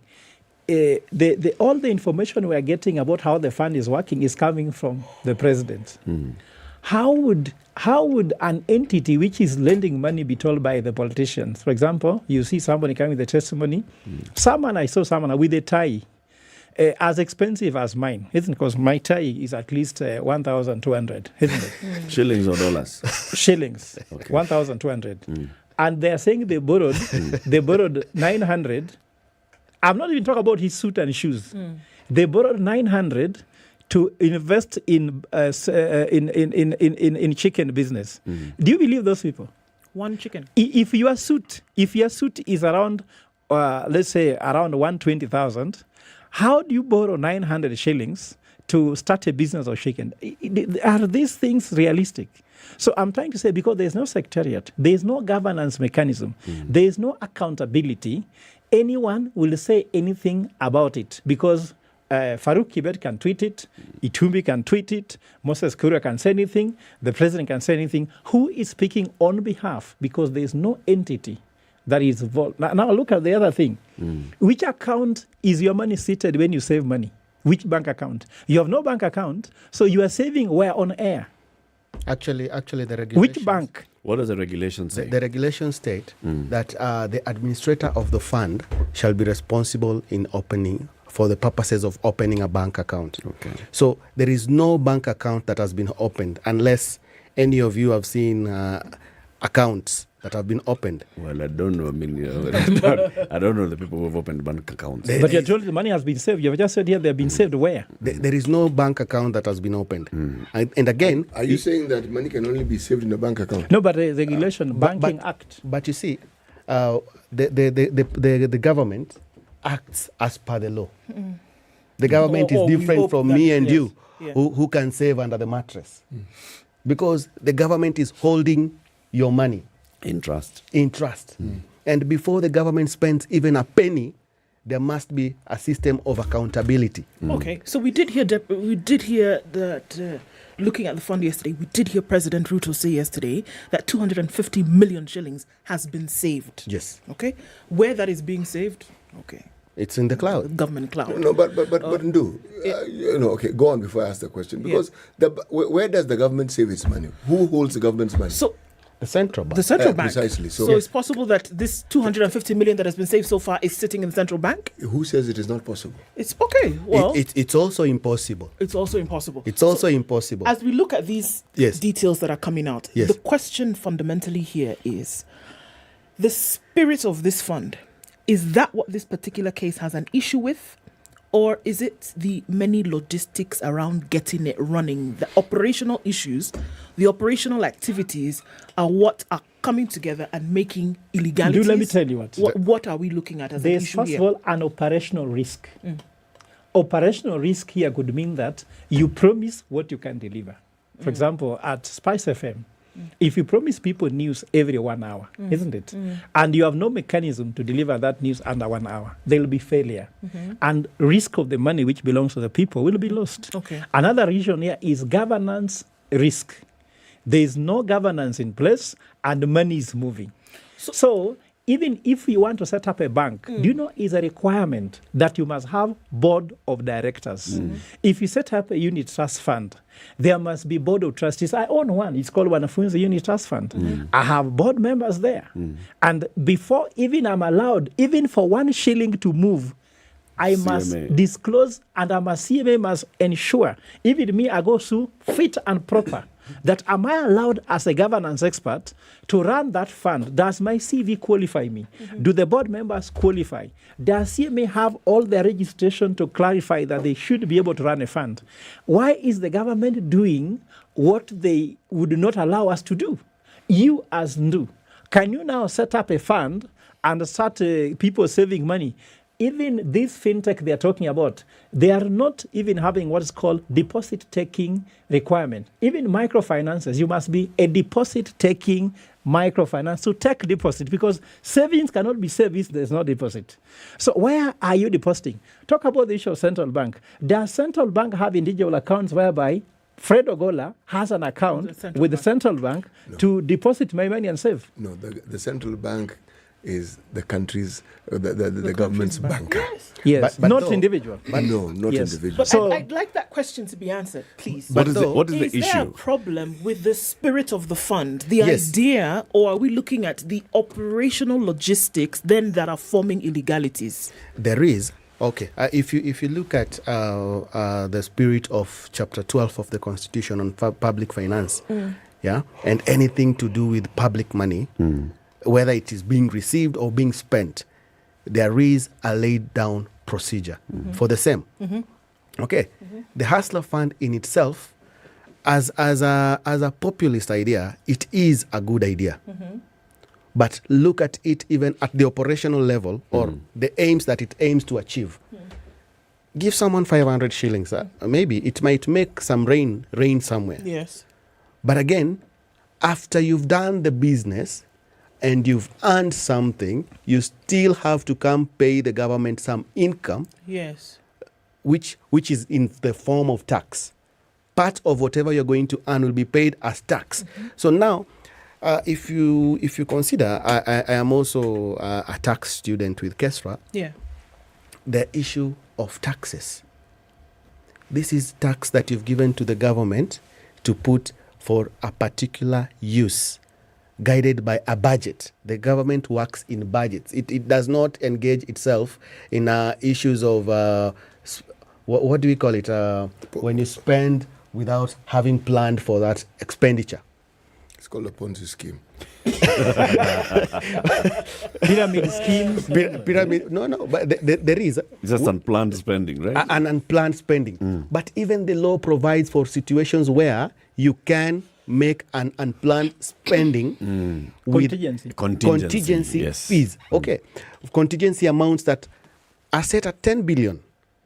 But now this is 50 billion being released to the public. Look at it this way. The inflation aspect of it. Give Kenyans 50 billion, 500. I'm assuring you that Kenyans won't pay that amount. And if they will pay, or they won't pay, if the money goes back to the cloud account, it won't be accounted for. And the most relevant thing that is going to happen is the last part of that regulation, where they will say it has collapsed. Whatever has remained, we don't know where it goes. The Constitution creates a system for accountability. That is the anchor of our current Constitution. And just to add a little bit there, do you know the Cabinet Secretary, again, under the same regulation, has got a right to collapse a fund? Yes. And if your money is there with no one to go to, will they not collapse it? And now when they say we are putting you money to save, some Kenyans may save their own money. You understand? What if that money collapses your own money? The other issues here also why the idea may be good. Let me put this blatantly clear. The hustler movement, the bottoms-up movement was supposed to help His Excellency the President get to State House. But once you get to State House, now run the economy. Let us not run on what was happening in the campaign. That's why we are seeing Raila is back in the campaign, because it looks like the state is still in a campaign mode. Let's now go and say, sober up, we won the election. Mr. President, we want you to succeed, because that's why we are here. That's why we are not even allowing you to start making wrong steps. We don't want to say after 10 years that we were watching as you are going down. No, that's why we are here for you, to go to court and tell you, think about it. And for me, Eric, the most bitter thing, Kenyans don't lack governance experts. Kenyans have very intelligent, highly qualified people. Why have not they been used to help us get this right? What is the hurry? It's a shame when another country is watching what Kenya is doing. Just Rwanda is watching. Tanzania is watching. And Kenyans have helped Tanzania develop their financial services market. How are we screwing up what we could actually get right because we have the expertise? So that's my main concern. We know what needs to be done. We know what can be done, but we're not doing it. We're not doing it. And we're in a hurry to go and start implementing. Let's take a break. It's 28 minutes to 8. We are talking about the Hustler Fund. The two gentlemen in the studio this morning will be going to court after they leave the studio because they want the court to declare the Hustler Fund illegal. We are asking them, why exactly is it illegal and how? And the two gentlemen are Professor Fred Ogola, who is the leader of Operation Linda Ugatuzi. He's a governance and strategy expert and a lecturer at the Strathmore University. Bernard Odero is a constitutional and tax law expert. He's Wakili. He's here with us in the studio. Time for that break. Please tell Prof. His tie can afford many things than that. Tell him about the phone. 37,500. Discount. Yes. So now if the discount is 37,500, then you can imagine what it was before. Yes. Right? So this phone, the Samsung Z Flip 4 phone, is up for grabs this month. At a discount of 37,500 shillings. So you get it at 112,000 shillings 500 for a person of your stature. Send me the invoice. That's finished. That's not a problem. I don't even. Mtu anaingia kwa duka anaitisha invoice ya kununua simu. I've been thinking that phone is expensive. He thought it was more expensive than that. Oh, he thought it was... Give it to him without the discount. Tukule your discount. This is the Situation Room. The only way to start your day. The man who looks at a beautiful girl and doesn't talk to her will end up serving lunch at her wedding. Hiya, City. Do like that. My father has killed a mouse. Will he fail to kill a man? Ameua panya. Small mammal, big mammal. Mtu atamshinda. I mean, I don't answer. What are they saying? How are we comparison? I mean, you kill a mouse. What are they saying? What they're saying is, my father has killed a mouse. Will he fail to kill a man? Name, surprise. Someone's name. The name surprised you? No, the name is surprise. No, what am I saying? I'm from Nigeria, man. I met somebody called I Believe. So I was like, your name is I Believe? Yes, my name is I Believe. But that's the short form. I said, excuse me? Said, yes, my name is I Believe. So what's the full name? I believe in the goodness of The Situation Room, Kenya's biggest conversation. Cloudy conditions in Nairobi. We'll see highs of 26 and lows of 17. We'll see highs of 25 in a sunny Nakuru at 14 and it's 15. And a bit of a drizzle in Nakuru, rather in Nyeri, highs of 22.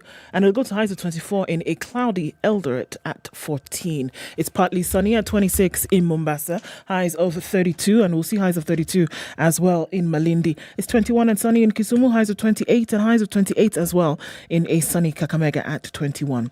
It's 20 and raining in Kampala, highs of 28 and lows of 18, and light rain at 27. In Dar es Salaam, we'll go to highs of 32. 17 and sunny in Johannesburg, highs of 24, and we'll see highs of 32 in Lagos, where it's clear. It's cloudy at 22 in Kinshasa, highs of 30 and lows of 22.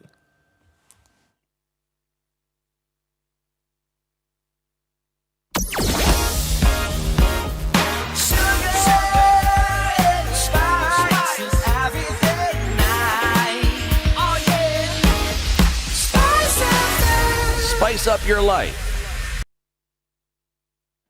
All right, busy Thursday morning, a bit of a drizzle in certain parts of the city, so it's going to slow down some movement here and there. Landys Road, as we guessed it, packed from beginning to end. In and outbound traffic is doing the thing today, and Jogo Road is also pretty busy.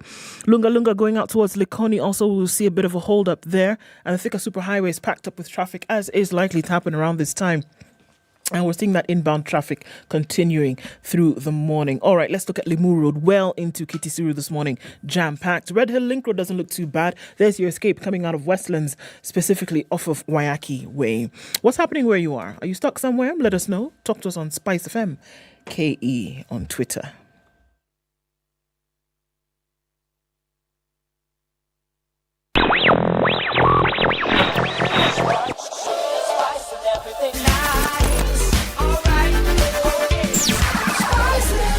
Spice up your life.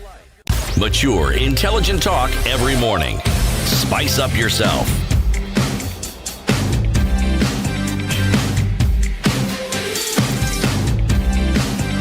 Mornings done right. 94.4 Spice 23 to 8. In the room this morning is Professor Fred Ogola and Wakili Bernard Odero. We're talking about the Hustler Fund. From here, they are going to court, or they're threatening to go to court. They're pledging they'll go to court. No, these are Kenyans. Until they get there, anything could happen. They're going to court to challenge the Hustler Fund. Wakili, you told us one of the things that you have an issue with is, number one, the PFM Act regulations that were passed in Parliament to establish the Hustler Fund, the Financial Inclusion Fund, say that it shall be governed by a board. There is no board in place.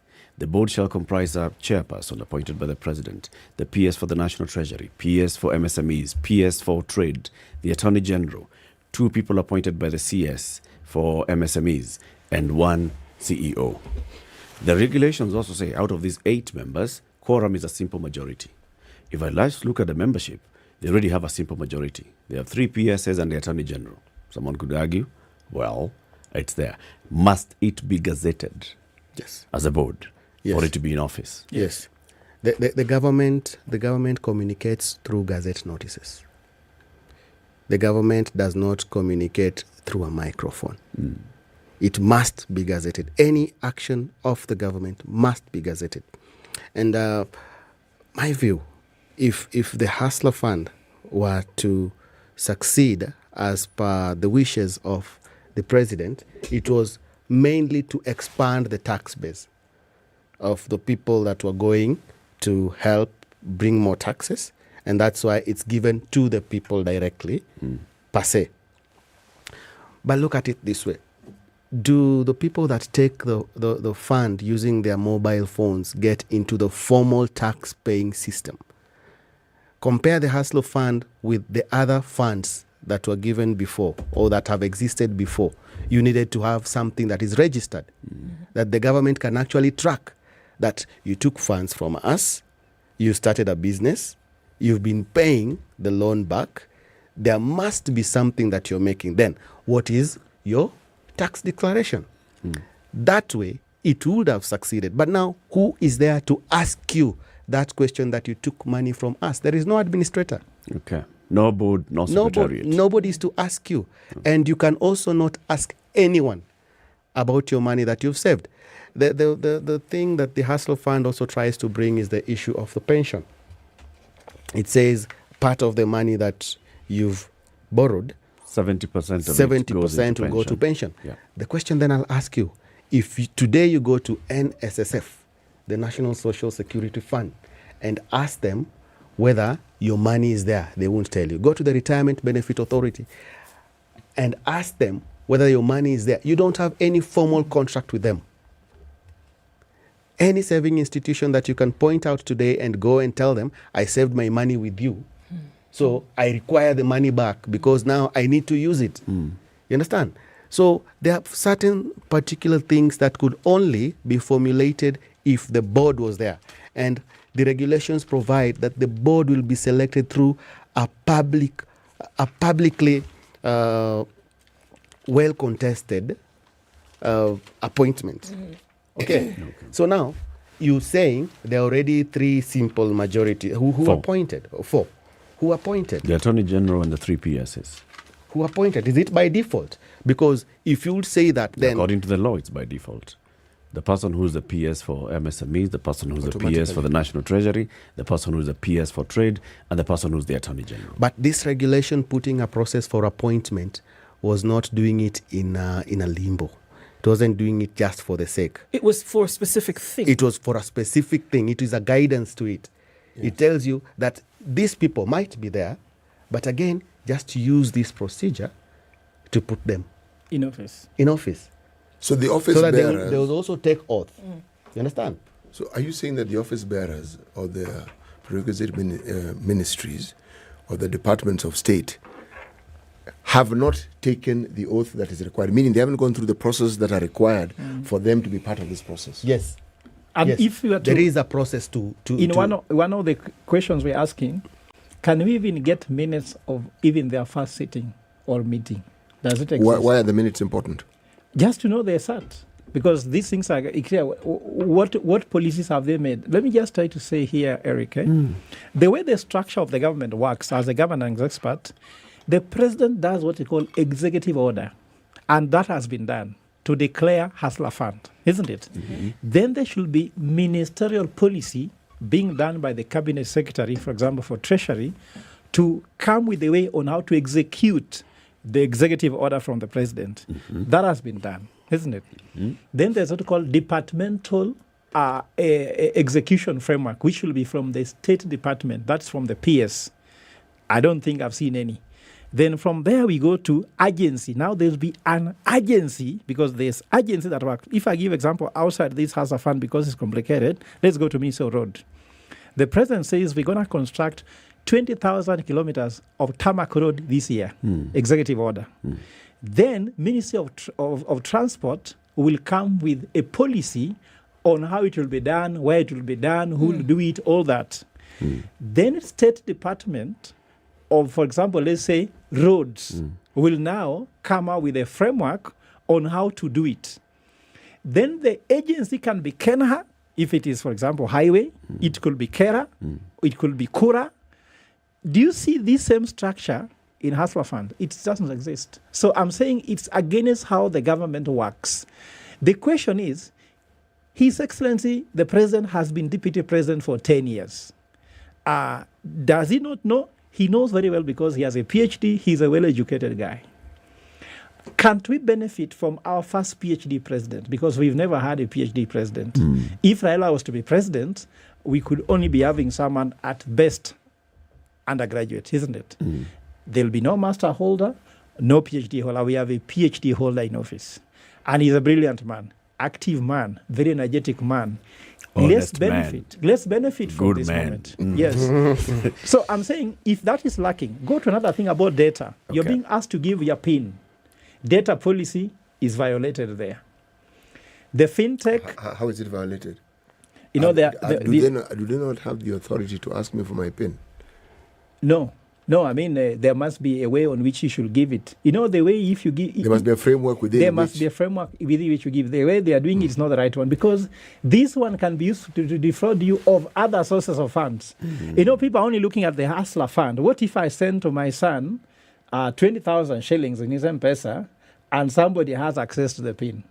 That is what I'm looking at. That is the danger I'm seeing. The other thing is goes against the Public Procurement and Disposal Act. How so? When you get all these things, like let's say the fintech which is working, was it competitive bid? If you talk about the financial institution like KCB and other banks. Hold it. Are you saying that the law requires that if you're going to have a vehicle, a special purpose vehicle in this case, that there must be competitive bidding? Yes, there should be. That is Public Procurement and Disposal Act. It is there. Even there's an oversight authority around it. So this is a public thing. You know, City, we are not looking at Hustler Fund now. We are looking at building Kenya. And why I am going to quote is that we are creating a precedence. If we allow it to happen, what will you say next time when somebody comes? Because I'll tell you, Ruto did it. Why are you stopping me? So we want to stop this now so that the president can have time to relook at it and think through it and then do it right. We want him to get it right, but this is not the way to get it right. So apart from the governance issues, what else is an issue with this Hustler Fund? Another thing is excluding some people. There's an interest to be paid. Muslims will not be allowed. It's an exclusion. And Kenya must be inclusive. Yeah. Explain that. Because the interest is being paid 8% to the Hustler Fund, isn't it? Muslims don't believe in it. Per se, let me elaborate it. The Islamic law does not allow Muslims or people who profess that faith to take loans and pay interest. It's considered haram. It's considered haram. Yes. So in some extent, it excludes. Yeah, and then it also brings in the issue of class. And actually, the regulations have defined whom these things are supposed to meet. The target population. It talks of a base. Okay, so it's supposed to meet the person down there. How is that an illegality? I'm talking about discrimination per se. But then again, how is it discrimination? Because if something is specific, when you say discrimination, you're implying that there's something nefarious, something wrong with it. No. Yes. Discrimination can be positive, it can also be negative. Okay. Where is the discrimination really? Discrimination is choosing on basis of certain parameters. Like in this instance, they have chosen on basis of the person they consider who's suffering. Okay. How have they defined them in law, this person? Can I read? Yes, I read please, it to you? please. Can I read it to you? What the borrower? Yep. Eligible persons means disposable. I'll just read it to you, the aims of the fund.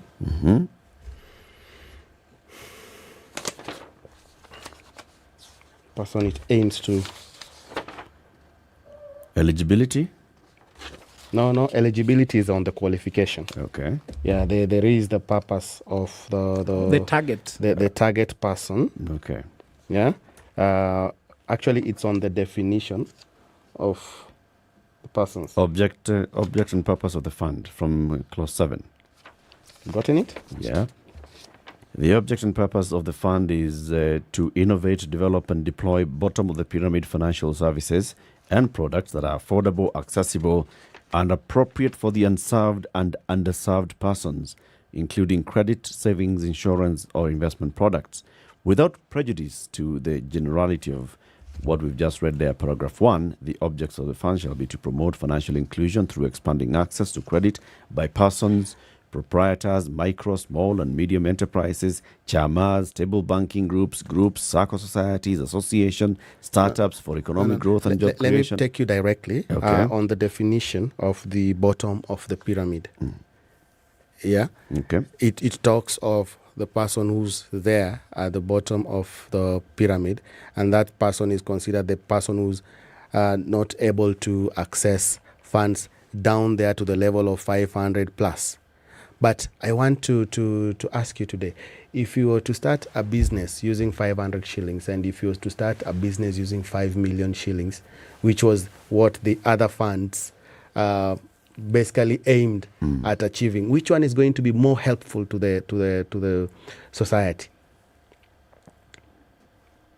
It's a question I wouldn't want an answer for. Eric, but if we go there, we are talking about the operational thing, and Du had told me, why don't we just ignore the operational things and see whether there are illegalities? Yes, because it is very clear. If we go there, you'll cry. We have very many arguments we about have very many arguments, and that one we leave to everybody. I'm not sure that's what you're taking to court. No, that one we are not. We are taking what to are you court taking illegalities. What we are taking to court, what I think we are taking to court is this. There is a framework for it. Okay. It's a very good fund that if properly structured, yes, and the laws that formulate it followed, it can be helpful. Okay. However, if it is just haphazardly managed, because Kenya, we are not depleted in terms of resources. What we lack as Kenyans is administration and proper leadership. So if the person at the top, to look at the Kibaki era, Kibaki did not take the money to the people. Kibaki took the money to the banks, financial institutions, and made the banks give them out at favorable rates. So now the government is out here giving loans at 8%. Somebody else has started a microfinance competing with the same government, but now this other person has to make more profit, but the government has given people the better option of 8%. It calls it the lowest ever in the history of the country. Define it using the Banking Act. You'll find the government is actually doing what an emerging bank down there is trying to do and build an economy. So if it is followed per the author of the script, if the author of the script could follow it to the last dot in the paper, then that way we can be able to account. The issue is accountability. Okay. So what would we seek a court to do in this matter? Seek a court to say that this whole thing as it is currently is illegal? Or are we saying tweak it a little bit and then get it running properly and then bring us back to a place whereby you have a fund which is run in the proper way with all then the activities, operational activities around government, around the several acts that then institute things like this running properly? Or are we saying get rid of the whole kit and caboodle together out? No. We are not saying get rid of the whole kit. We are just saying let the court bring some sense on the issue of accountability, openness, transparency, rule of law, which is the guiding principle for any office. The office of the president is also guided by that same constitution that guides any other office in the land. So if it, and that's why they were passing the regulations. They wanted to meet the legal hurdle that might have come their way. But now they've passed the regulations. They're not following the same regulations that they have passed. So we are seeking compliance. And if there's anybody who needs to do that, His Excellency President William Ruto. He became president when it was unprecedented, meaning that his boss never wanted him to be one, or at least showed he didn't. And then he ascended to power against all odds. And he ascended to power because of the rule of law. So let us comply with it, and I'm sure that he knows that. So compliance here are just get this, that's why seeking court order to stop the process until there's clear compliance. Once there's clear compliance, let's go. In fact, I'm telling Kenyans for now, maybe this is a bit populism than legal now, that take this money, isn't it? You have no obligation to pay until after this course is hard and determined, because for now, the way it's operating is like a contingency fund, which is meant to help you alleviate your economic challenges. People are suffering out there. I don't want to sit here and become unreasonable by saying don't take the money. Take the money, but you don't have to, you have no legal obligation to pay because the person giving you money have not met the legal standards required even to require you to comply. So they can't say they have not complied and they want you to comply. But then, we are seeking compliance. Then someone would argue, you're basically saying, let's commit an illegality to stop on another illegality. No, but I'm saying, if you, at the moment, because the second money has been given out. If there's nobody to ask you to repay, then you're also basically saying there's nobody to give you the money. No, but if the government is clever, they should stop it because it's very clear. What I'm trying to say here is this thing is illegal. And there are very many bases. In fact, as I told you, you discover every day when you're, my God, that's also a violation. The violations are many. I'm sure that somebody can even come to be join in this case and also bring other illegalities. They are endless. The only thing we say, once you have found enough illegalities, why do you need to look for more? Why don't we be given time now? Like him, Wakili, who is challenging the case, why don't the government after this call him and tell him, okay, it's good, because I don't want to also be whiners here. Yeah. We need to have solutions-oriented people. Wakili can go there and tell them to be able to meet these legalities which are there. Let's take this route, let's take that route, because we are here to help the government succeed, but also protect this money. Eric, statistics has it that 5% of startup businesses, only 5% succeed. 95% fail. This hustler fund, between 500 shillings and 50,000, falls in that category. With 95% failure, you can tell me whether you're going to have 100%, let's say, repayment back. All you are hearing about those things, who is giving this report when there is no board, there is no secretariat? How can Safaricom tweet and said, our profitability is this way, and there's no board that sat to approve the audited accounts? Who has audited these numbers you're talking about? It is irresponsible. There is no transparency. There is no compliance. There are a lot of things which are hidden there. Now look here. You are a pensioner without knowing where your pension is. Where will you go after that? You have been told to enter with no exit clause. You enter in a hole and you're being told, now just walk inside there. You are a hustler, just be inside there. How can I exit from it? Isn't it? So there are many things which are wanting here. And that's what I'm trying to say. That's the one question which has been there in the public domain. Yes. This is with regards to how much money has been disbursed to the Hustler Fund and with whose authority.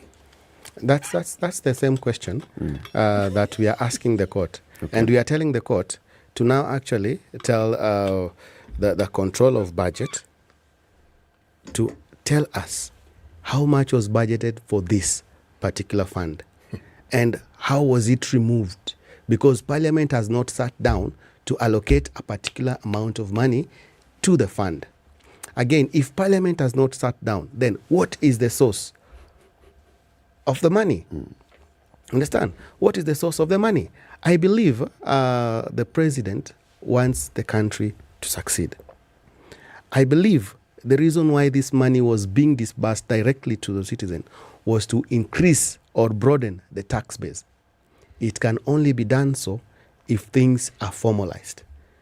You know, the reason why Kenya we have a tax deficit is because the people in the formal institutions or formalized kind of income earning activities are few as compared to the ones in the informal sector.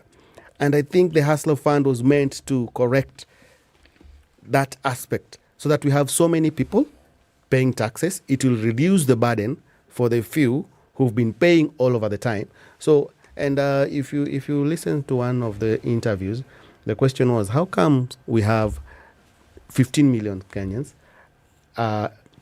who've registered with Safaricom, but then we have only 6 million paying tax? Where does the balance go?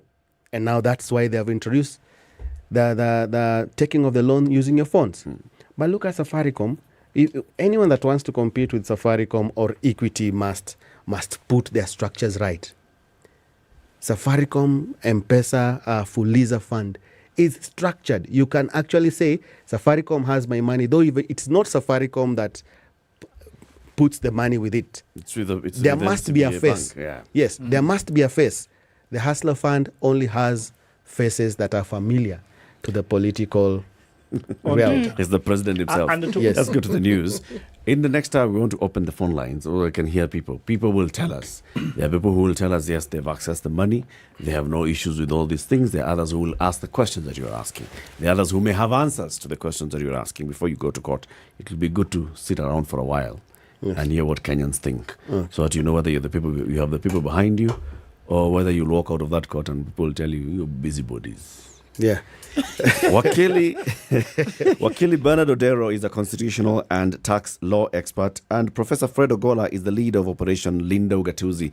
He is a governance and strategy expert. They are going to court to challenge the Hustler Fund. Good morning. It's 8 a.m.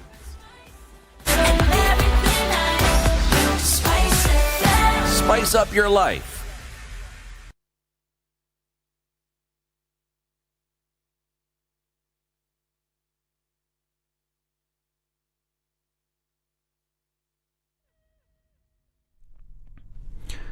Good morning, this is Newswire. I'm Dennis Aseto. The Meru High Court has set a date for the hearing of a petition on the 4 IEBC commissioners. The petition filed wants the court to stop a tribunal from investigating former IEBC Vice Chairperson Juliana Cherera, Francis Wanderi, Justice Nyangaya, and Irene Masit. Meanwhile, Cherera, through her lawyer Donald Kipkorir, has asked the judge to exempt her in the case. She will be following on her own, not through this litigation. So she requests to be excused from this litigation. Because if you look at our petition, we have now involved the tribunal that has been set up. In our petition and in our application, we are seeking orders against the tribunal that was set up by the president. And if you look at the petition that is in Nairobi, it's not talking about those issues.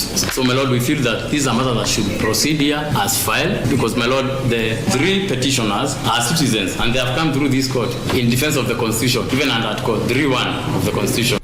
The judge says the case will proceed next week, even as the tribunal is set to hold their first meeting tomorrow.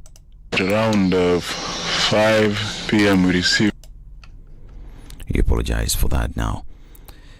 Nairobi Governor Johnson Sakaja has pleaded with the Senate Committee on Health not to shut down Mama Lucy Level 5 Hospital, which is at the center of a parliamentary investigation of alleged deaths caused by health workers' negligence or patients. The Legislative Public Health Watchdog inspected the facility and questioned the practitioners who handled the late mother of twins Morina Nyango and Edward Otieno before they died over alleged hospital staff negligence. The hospital's maternity wing, where the late Morino Nyango succumbed to excessive bleeding after giving birth to twins, was for the first time showed to the Senate Health Committee by the facility's management. Meanwhile, Wiper Party leader Kalonzo Musyoka has hit out at Nairobi Governor Johnson Sakaja over an alleged plot to launch a crackdown on churches following a similar one against bars and restaurants due to noise pollution. Speaking during the Azimio One Kenya Coalition Party rally in Kamkunji ground, Kalonzo faulted Sakaja, saying the move is against freedom of worship and association for churches and restaurants respectively. He accused the governor of hypocrisy, saying that during campaigns, the Kenya Kwanza alliance to which he belonged showed support for religious gatherings in the agenda, but is now taking an about turn after ascending to office. And Foreign and Diaspora Affairs Cabinet Secretary Dr. Alfred Mutua officially opened the annual Kenya Diaspora Homecoming Convention in Nairobi. Mutua noted that President William Ruto's government acknowledges the importance of Kenya's diaspora population in the country's economy. The CS indicated that the Ruto administration created a new State Department specifically for diaspora affairs because of the critical role the diaspora plays in the nation's development. Mutua promised to provide more support for Kenyans through the missions abroad in order to mainstream and empower Kenyans abroad. And exactly 4 years ago, on December 7th, 2018, the then managing director of the Kenya Pipeline Company, Joe Sang, was arrested and prosecuted at the Directorate of Criminal Investigations. He and 4 other officials spent the night in police cells until they were presented in court the following week and freedom bail. And after 4 years, Joe Sang and 5 former senior officers of KPC have now been acquitted. They are former Company Secretary Gloria Kafafa, former Head of Procurement Vincent Cheruiyot, Nicholas Katobo, who served as Procurement Manager, General Manager in charge of Infrastructure Bilia Seka, and GM Finance Samuel Odonyo. Senior Principal Magistrate Victor Wakomilia observed that despite charges that the officials had implemented a project that had never been planned for, costing 1.9 billion shillings, the Kisumu Oil Jetty project was conceived as early as the year 2006, when most of the accused persons had not joined the company. Their mistake, according to the prosecution, was that they irregularly made payments between June 2016 and June 2017. and the government has handed back the premises of a thicker-based distillery to Africa Spirits Limited, which is owned by billionaire Humphrey Kariuki almost 4 years after it was closed by the Kenya Revenue Authority. KRA shut down the factory in January 2019 on suspicion that the distiller was packaging illicit alcohol and using fake excise stamps to evade paying taxes. ASL's lawyers Manasseh Mwangi, however, maintained that the premises had been vandalized, a statement he had earlier brought up before the court during the trial. This is Newswire. Dennis Aseta, good morning.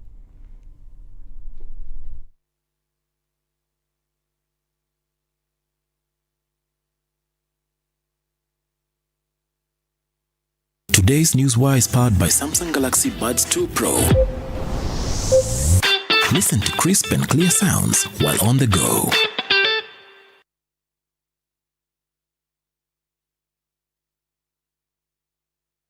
All right, spilling over to Likoni Road is where it's coming off of Jogo Road, Lunga, and Lusaka. Looks pretty busy there. We're also seeing traffic heavy in and outbound on Landis Road.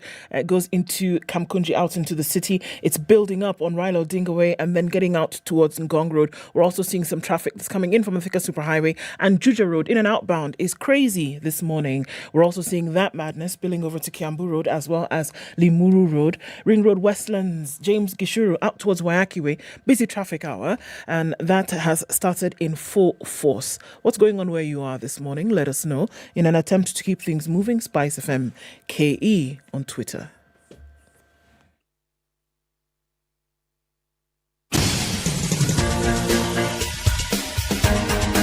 This is The Situation Room, the home of hard-hitting political commentary and penetrating insights about the state of the nation. This is a talk radio experience like no other. The Situation Room, a place for hard truths, debates, and elevated conversations. The Situation Room, witty, political, engaging, deep, controversial. In the room, we have C.T. Muga, researcher, academic, seasoned political observer, a fountain of wisdom in these politically uncertain times. Ndu Oko, Nigerian by birth, Kenyan by choice, communications expert, Pan-Africanist, a truth seeker and believer in people power, and Eric Latif, agent provocateur, the man in the chair, seasoned journalist, news hound, a man who believes in punching up, not down.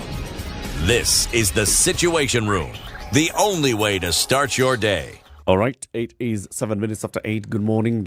Welcome to the third hour of The Situation Room this Thursday, the 8th of December 2022. It's Eric, CT, and Ndu, and our two guests, Professor Fred Ogola, leader of Operation Linda Ugatuzi, and Bernard Odero, constitutional and tax law expert. Before they leave, we'll open up the phone lines and talk about the issue of the Hustler Fund. But CT Muga has not only the day's proverb, he also has the Samsung Galaxy Watch 5. I do. Yeah? I thought for a moment you were going to mention about the tab, but clearly you have decided... You're a man of very many gadgets. I am a man of very many gadgets. Yeah. You know, this particular watch I was listening to an advert about this watch the other day. Yeah. It didn't only touch about the heartbeat that it can actually read. No. It talked about the measuring of one's sleeping patterns. Did you know? Measuring of one's sleeping patterns? Yes. Did you know that your sleeping patterns can be measured? How you sleep? Yes. It can be measured. The posture or pattern. Any. Because the postures can also be patterns. Lawyering you now.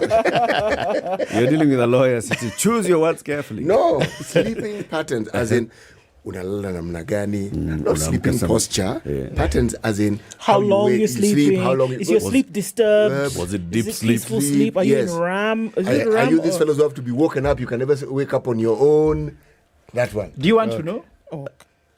Your sleeping pattern. Yes. All right. Okay, tell us about your sleeping pattern. Sometimes by knowing you get more concerned. Right. Sometimes me, I just know I sleep. That's it. The details of how this good or the you had doctor random eye movement at 3 a.m. But nevertheless, I'm sure that it helps people at a certain age. Also, if you have some conditions. And also, sometimes to have enough information to explain to your doctor, sometimes they may want to know more details about what's happening. Sometimes say, I'm having a headache. They can't figure out where is this headache coming from. Are you sleeping around? They say, I'm thinking I'm sleeping enough. But what is a sleep?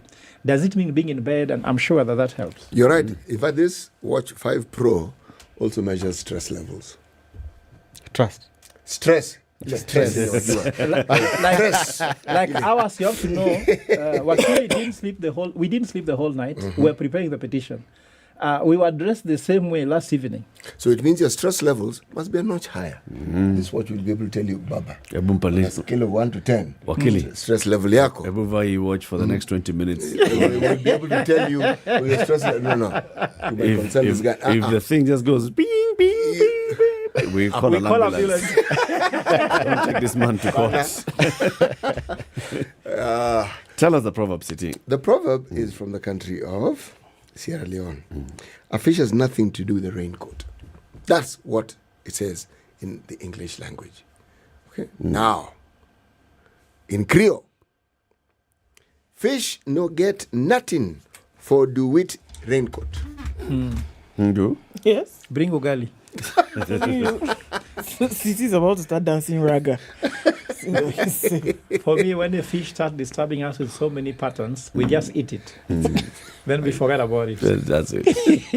Whether it has a raincoat, whether it's in water, been rained on, it will go with ugali. Those are details. Professor Fred Ogola and Wakili Bernard Odero are in the studio. From here, they're going to court. That's what they say. And they're going to file a petition challenging the legality of the Hustler Fund. Among the issues that they have with the Hustler Fund is, number one, the Hustler Fund, according to the regulations establishing the Hustler Fund, there should be a board and then an administrator of the fund in form of a secretariat. And the basic argument here is no board has been constituted and gazetted to run the Hustler Fund, number one. No secretariat. There's no CEO who's been appointed to run the Hustler Fund, number two. That board then brings in the governance issues about the Hustler Fund. That board is the one that determines, working with the secretariat, on which bank accounts to be opened, determine how the funds shall be disbursed, to determine very many other things, and also to look at, so these are the aspects we're talking about, savings. They also will come up with a policy on these savings. Number two, you've talked about the legality of the money that has been allocated to the fund. Where it's coming from, there was no appropriation budget passed by Parliament with regards to this particular fund. Is it possible for this fund to actually be getting money from another source that has not directly been appropriated by Parliament? It is supposed to be explained. The source must be explained. Because if, let's assume the source is a loan. It's a loan to the taxpayer. The taxpayer must know their financial obligations. They must know in advance that my government is actually taking a loan to give me back as a loan. The source must be explained. If money leaves the exchequer, it must be accounted to the last shilling. That's why the budget has to be there. Yes. And that's why the budget must be approved. Yes. So that you understand what this money is intended for and you know the limits of the amounts. Yes. And so when the Auditor General comes in, now this is me thinking, they look at the budget, they look at what's intended for and say, okay, this is what they said they are going to do. This is how they're going to spend it. Yes. And if they haven't, he says, no, this thing you've spent here was not in the plan that you Another had. question that will be asked, yes. Was it approved by the people? Approval by the people is through Parliament. As you look at the intricacies of all of this, do you get the feeling that what we are seeing now is not what was planned for? If you just take the words of what was promised, if it was free money, a grant, that is what was promised. But then the narrative changed. Hakuna pesa ya bure. It is very true. Hakuna pesa ya bure. It's a fact. It's a fact. No Hakuna pesa ya bure. Nothing comes for free. But again, don't spend money like you got it for free. Kenyans have worked for this amount.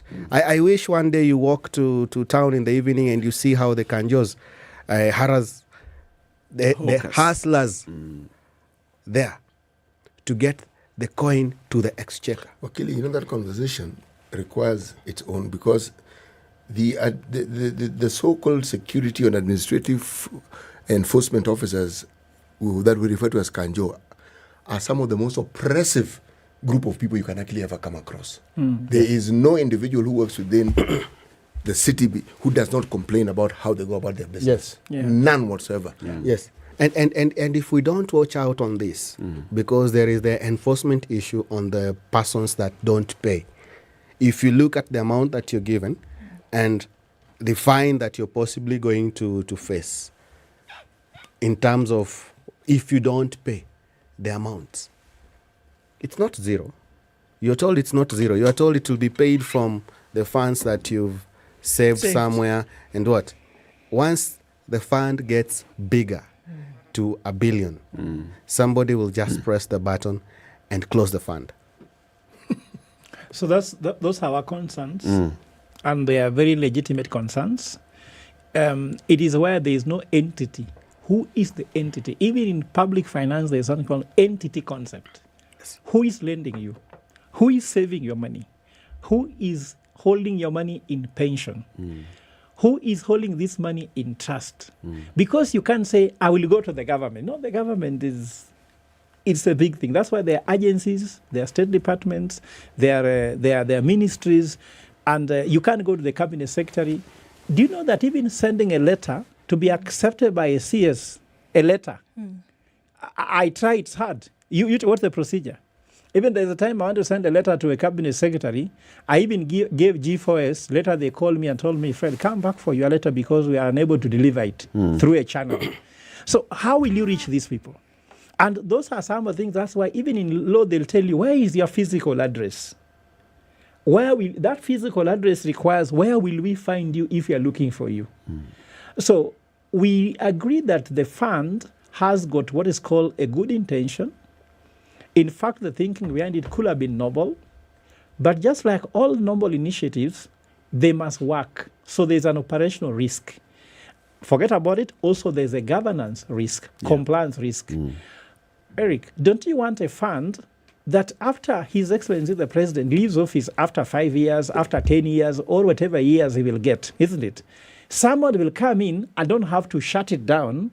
It is sustainable that every Kenyan, your child, myself, will be born knowing that in case things don't go very well, I can access this money to advance myself in terms of business, career, and the rest. We want something sustainable. Then, as I told you before, there is more coming.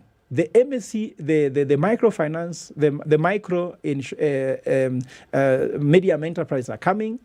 The SMEs are coming. Before they come in, why don't we get this right? I guess this was a period to ensure they work well. So our injunction here is to make us reflect and get it right, not to stop Kenyans from getting money or something. And then, of course, the other thing, which is, I said practically, where would this money make most sense, if you ask me? Are we putting this money where it is most risky? Or this money could be elsewhere? Then thirdly, have other funds failed? What have been the failure of these funds? Are we learning a lesson? We put a case a little bit in court by saying some funds have failed before and they had XYZ signs. And these signs are very clear. Like you notice that you're going to lose before you start a match. Like when you begin a match, like last time I was debating with Ndu in KTN, she came, I told her, hey, you look so prepared.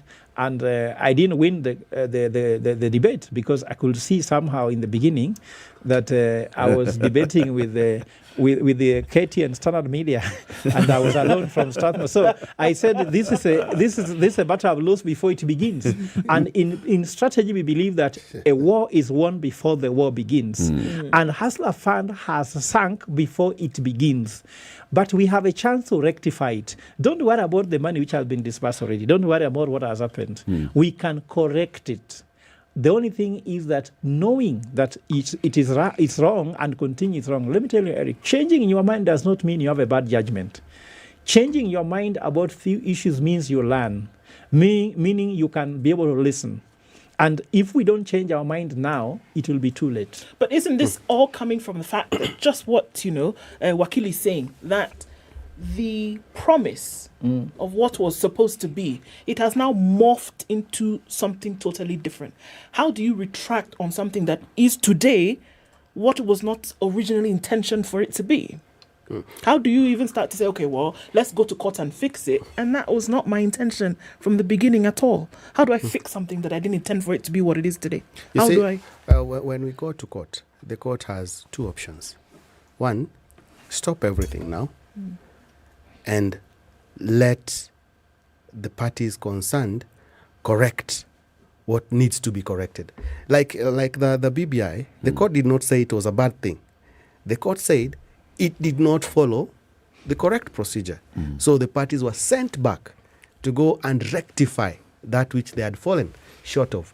The Hustler Fund, or the regulations upon which it is pegged on, do not operate in a vacuum. As you realize, it will be traversing to other areas, like it or not, legally or by interaction. It will be traversing with the banking sector. Therefore, there'll need to be a change in the Banking Act. It will be traversing with the pension schemes. There needs to be a change or amendments in those particular areas. So making laws are not things that are done in a day. They're not done in a day, and there is no hurry. I believe if the president performs, which I believe and I pray that he will perform, the people will give him another chance to serve them. But again, let's start by having things done right from the beginning. If we have respect for the law at the top, then automatically those down there will follow suit. The questions that you're raising today have been raised before, and they make absolute sense, right? It's obvious that those in government, knowing what needed to be done, published draft regulations to the PFM Act to establish the fund. They went through the country and spent money and resources in getting public views on this. With that, they amended it and took to Parliament. Parliament debated it. Parliament passed it. They knew what needed to happen. So the question then comes, so if you already know what needs to happen, why then do you launch the fund without having appointed a chairperson of the board? The president must have sat and asked Chuguna Ndongo, what do I need to do? He must have been told, establish a board. And we'll give you, the president, the leeway to appoint a chairperson. The president is not told all these chairpersons. The only thing is the qualifications of the person who becomes a chairperson and a CEO and the board members. So the president has leeway to appoint Professor Ogola today as chairman of the board and gazette him today. And tomorrow, the board will be in effect. Why has the president not done that? Why has the CS for MSMEs, Chelugui, not appointed the two persons that he's supposed to? Why is this thing not in place? The answer, why has the... That's our concern. Is it a deliberate... Is it deliberate? It is deliberate so that something goes wrong. Is it set up to fail? Eric, there are some things you set up to fail and you know what you are gaining. And that's why we're asking, who is the real hustler? Is it the people who eat from the 50 billion or the hustler who needs money there? Those people are saying they have taken 600, they have taken 700. That is a small thing. But a hustler will take home $1 billion from the 50 billion if there is no governance mechanism. So the question should go to the president. If you know the right thing, the act is there. Why don't you follow it? Are you following it? Are you not doing that so that you can create a loophole so that people can benefit? Those are the questions we are raising. And maybe, let's assume everyone here just took 500 bob. And we left. What percentage is being left in the account? I think it's 2.5%. Is it 2.5? That will give us some amount. A sixth borrower will not borrow the money that is there already. A sixth borrower will borrow what we've left. My good teacher calls it the velocity of money. So that there is no money. I'm suspecting from where I sit. I'm suspecting there is no money. That no money has actually been. There is no money anywhere. The exchequer. But that's they are what just Stu's point. Computer figures. You understand? But people are receiving money. If you receive figures, you transfer figures. Until it's like you start crypto. paying. Until you start paying, it doesn't become money. Yes, it's like crypto. And if you look at it, the money never leaves the phone. Because you borrow, the government has already taken its part. You withdraw if it's from Safaricom, you withdraw at a fee. What do you have? You'd rather use it to pay through a pay bill system. But then, that notwithstanding, as a lawyer, what I'm looking at is, was the process followed? In fact, now you're discussing about the viability of this money. I have to tell you something here. That if you discuss the viability of this money, it is the most sickening thing. Because it raises the cost of capital. As a scholar, we've done research and found that the people who don't know how to use their money most is the poor. That's why you think that when you go to a market and buy a sachet of salt, where the package of that salt it constitutes 70% of the cost of the entire salt. So the salt itself you're buying is 30% of your total cost. So the Hustler Fund makes it a very expensive means of financing a business because we have three costs in business. Cost of goods sold, what you have used to purchase a good. Yeah. The second one is operating cost, logistics, transport, salaries, whatever, rent, whatever. Yeah. Then the last cost is cost of capital. What does it cost you to raise the capital to start a business? So if cost of capital is 60% of your total cost, Eric, it's difficult to run a viable business like that. That's why I was trying to say, if we ask our question, what problem are we trying to solve? We want income for people. So it's an income program, isn't it? Why don't we give the guy who has capacity, has a management, has a process, to be able to invest that money, create jobs, so that a Kenyan outside there who has no jobs can come and work for you, and we can create that all these 32.6 million unemployed Kenyans can have a a disposable income of 5,000, 10,000, 15,000 per month, isn't it? Do you know how this economy can grow? It can boomerang. But when you give people who are eating, if you come from this Hustler Fund, you have taken 50,000 shillings and you are walking home, then you discover, you reach home, you find your child has been chased for school fees because education is not totally free. You reach home, your mom is sick, isn't it? Will you tell them that you want to put the money in business? You reach home, yourself, you are hurt. So you'll be putting money in consumption still. So those are not the really target people to do investment. And if we just look at the purpose, what are we trying to solve? I am sure if the president goes straight out and say, guys, I've thought through Hustler Fund and I discover I want to do it this way, I'm telling you, if he gives us what this money will do for us, if done differently, we shall argue the president. We shall say, only a clever man changes their mind because a fool doesn't. Because there's a saying in Kikuyu which says that the one who gets lost never meets a friend. You walk on the way, a friend tells you, here, you are going the wrong direction, you are going to hell. They say, guys, I know where I'm going. But I'm sure the president, with this discussion we are having, and now with the injunction in court today, may give some point of reflection and call his team and say, guys, is it that Ulinda Ugatuzi is wrong or we are wrong? And whom can we bring to ask? Maybe Wakili Bernard, that's the time they'll call you and you can go and tell them, this is the route to Hustler Fund success. But this route is the route to losslessness. And also I just have to acknowledge that the former professor of University of USIU, Professor Joseph Ngala, has just asked his questions here.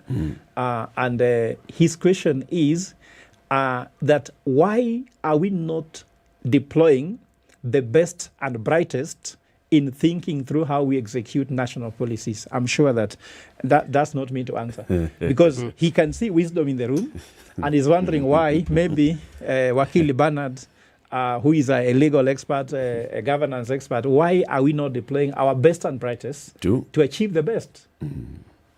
And let me, if you look at any suit or any case that is brought against the government, it's normally brought in the name of the Attorney General. It is assumed that the Attorney General should be advising the President. In this instance, we've had instances where previous Attorney Generals have failed the government, giving bogus advice. Bogus advice. You understand? So now we are hoping that this one will start with a difference. It is not a good start, but we are hoping that there will be change. If you ask me, the Hustler Fund is trying to reinvent what in a tax school we call the Robin Hood effect.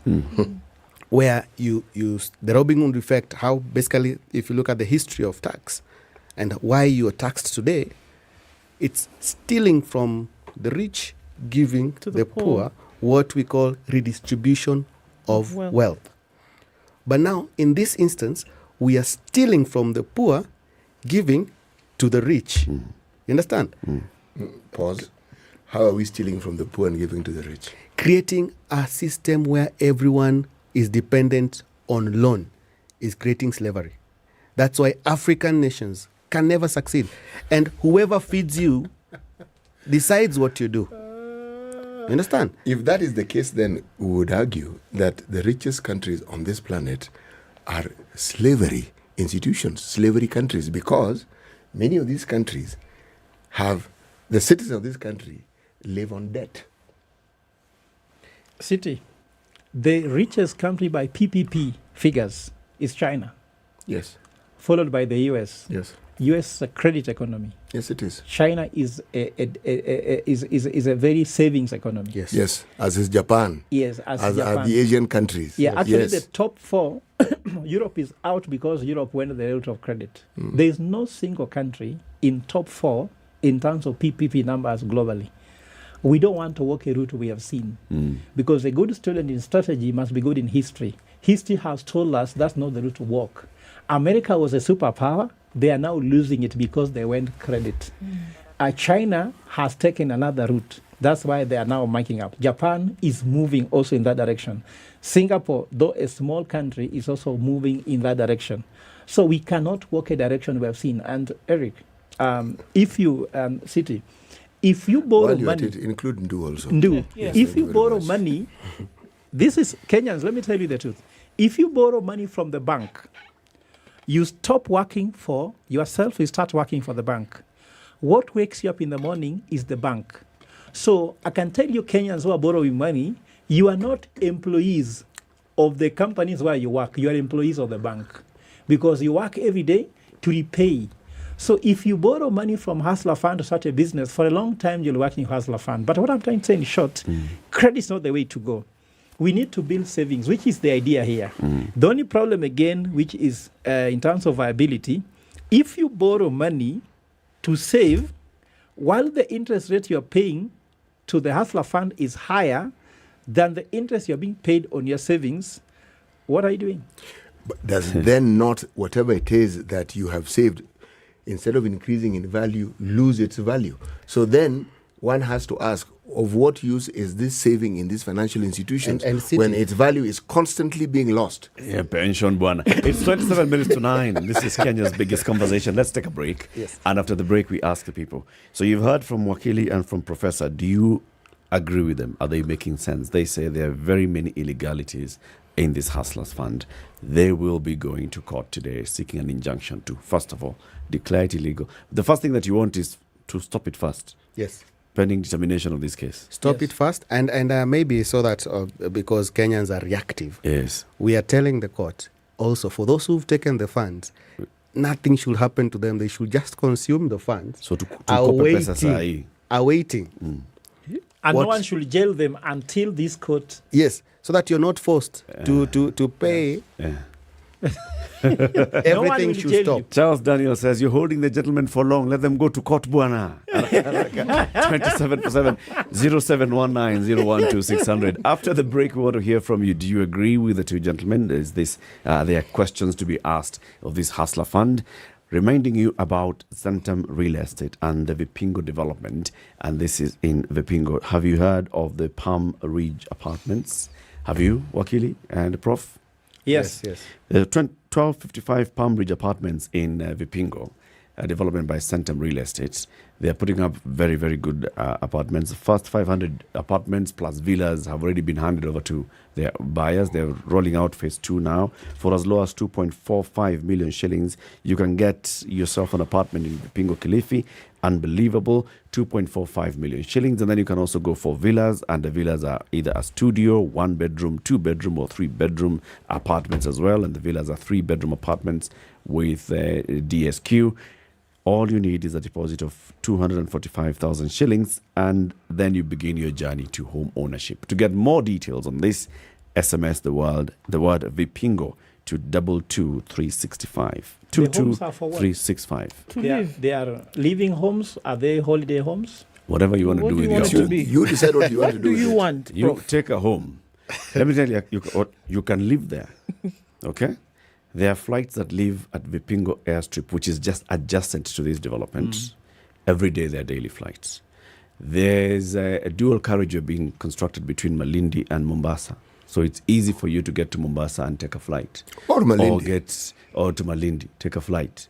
Or you go to the SGR terminus and take a train, come back. Or you can drive. The road is now always smooth. All right? Decide.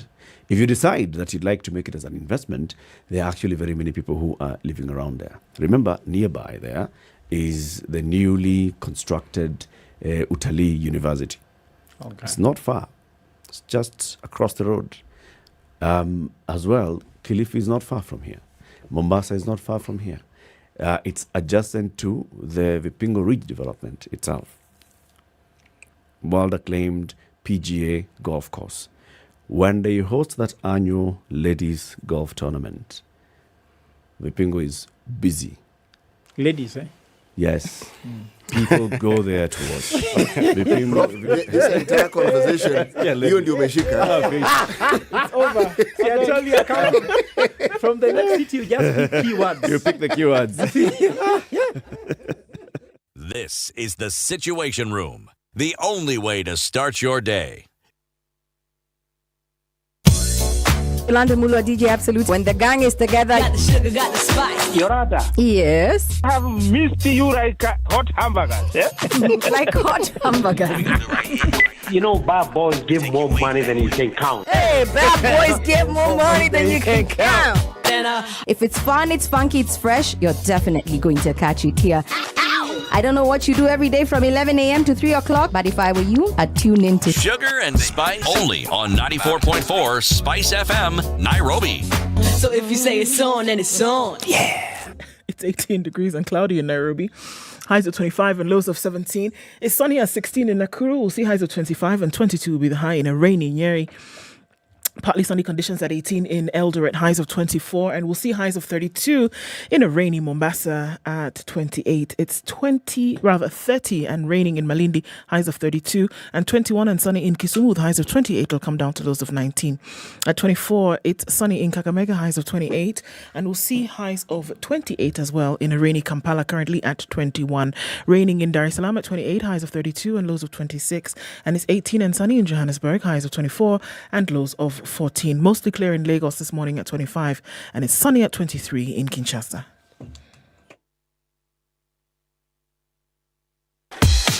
Welcome to Spice FM, the best exclusive radio station bringing you the best mix of the best music ever.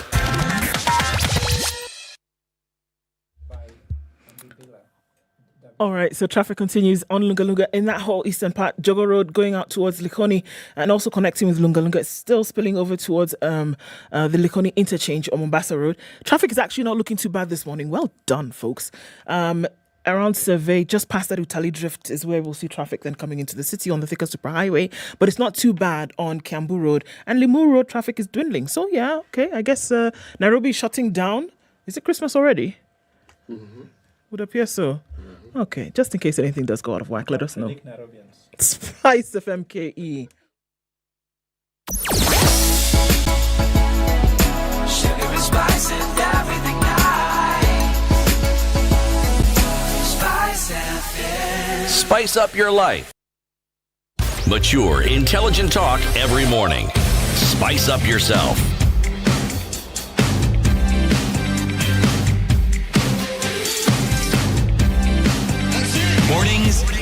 right. All right, so 94.4 Spice FM, Nairobi. 8th day of December 2022. 0719-012-600.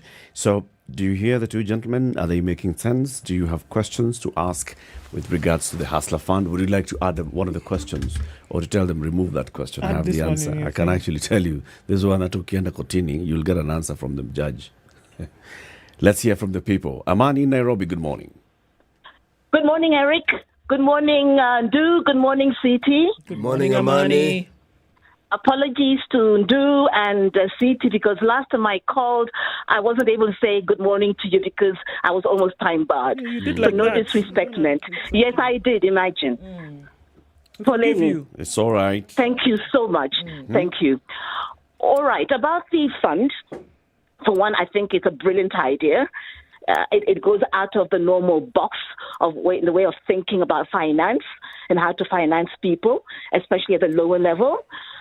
So I have two questions to the two gentlemen there, and that is, you're talking about discrimination, and there's positive and negative discrimination. For instance, you have the Uwezo Fund, which targets women and youth. I haven't seen you or heard you talk about that in terms of taking it to court. All right. We have, let's say, government hospitals. Yeah, they are competing with other sort of private hospitals simply because the private hospitals are not able to cater for the greater population that needs those services. And so I would put this fund, the Hustler Fund, in that category, that as much as we have micro enterprises and financial institutions, they are not able to cater fully for the greater population, which never meets their criteria or their qualification to access that kind of money. Again, in education, we have the same positive discrimination. The government is competing with private enterprise who are into education, but they cannot meet all the demands of the population, the greater population of our country. So to call that as though something wicked and evil and contrary to justice, this is not acceptable. Okay. Yeah, they need to have a better argument than that. Okay. Umesikia. Yes. Thank you, Thank Amani. you. They will respond. Peter in Roiro, good morning. Good morning. How are you? Very well, thanks. Okay, I will disagree with Amani because the points that the gentlemen are making are legitimate. You know, government is not there to compete with the private sector in terms of having a fund. Even in advanced countries, if you want to help the electorate, you normally use other channels to be able to channel government money, so that it has some steps of accountability to it. My views about the Hustler Fund is that it's a good idea, but the implementation is wrong, and it actually smacks of probably nefarious activities, money laundering, and all manner of ills that could be peddled through it. It is important to distinguish between the other funds that have been there because they had the necessary structures that are accountable. Even the old funds like the AFC and other funds that used to be there in the 70s and the 60s, the settlement fund, for instance, that settled former Momo fighters. It was all done through a system that was accountable and had really been created. So I support what they're doing, and I think it's important that we get things right first before we implement. Thank you. Thank you, Peter. Zachary in Kakamega. Good morning, everyone. Good morning. Good morning. Yes, Kakamega is fine. I had an observation, or rather 4 of them to make. I feel this Hustler Financial Inclusion Fund was a political decision which was hurriedly implemented due to some pressure from somewhere we don't know. And then number 2, about the petition that they're going to present, they can as well observe that in those regulations, we are not being told who the accounting officer for those funds is. So in addition to it not having a board, a secretariat, that is a board that is gazetted, we still don't know who the accounting officer is. Then I feel when the fund is to be implemented, there should be a criteria of determining that the people who receive it are actually in business. There are people like I have a limit of 3,000. I don't do any business. So I don't know what 3,000 can start a business, what business it can start. And then finally, I was just thinking aloud. Now that the government wants me to send pay bill for drought, if I take this 3,000 and send there, will I still be paying? Have a good day. Zachary, thank you. Gerald, Gerald, where are you? You're in America. Yes, sir. Mr. Good morning, everyone. Good morning. Professor Gerald Oliet is me. I know you remember me from back in Yala. Yes, Jerry. But yes, sir, that's me. Yes. This is your guy now. He's in the States. Yes. Where are you in America, Gerald? I'm in Maryland. You're right. Yeah. So tell us, what are your thoughts on my what contribution to it?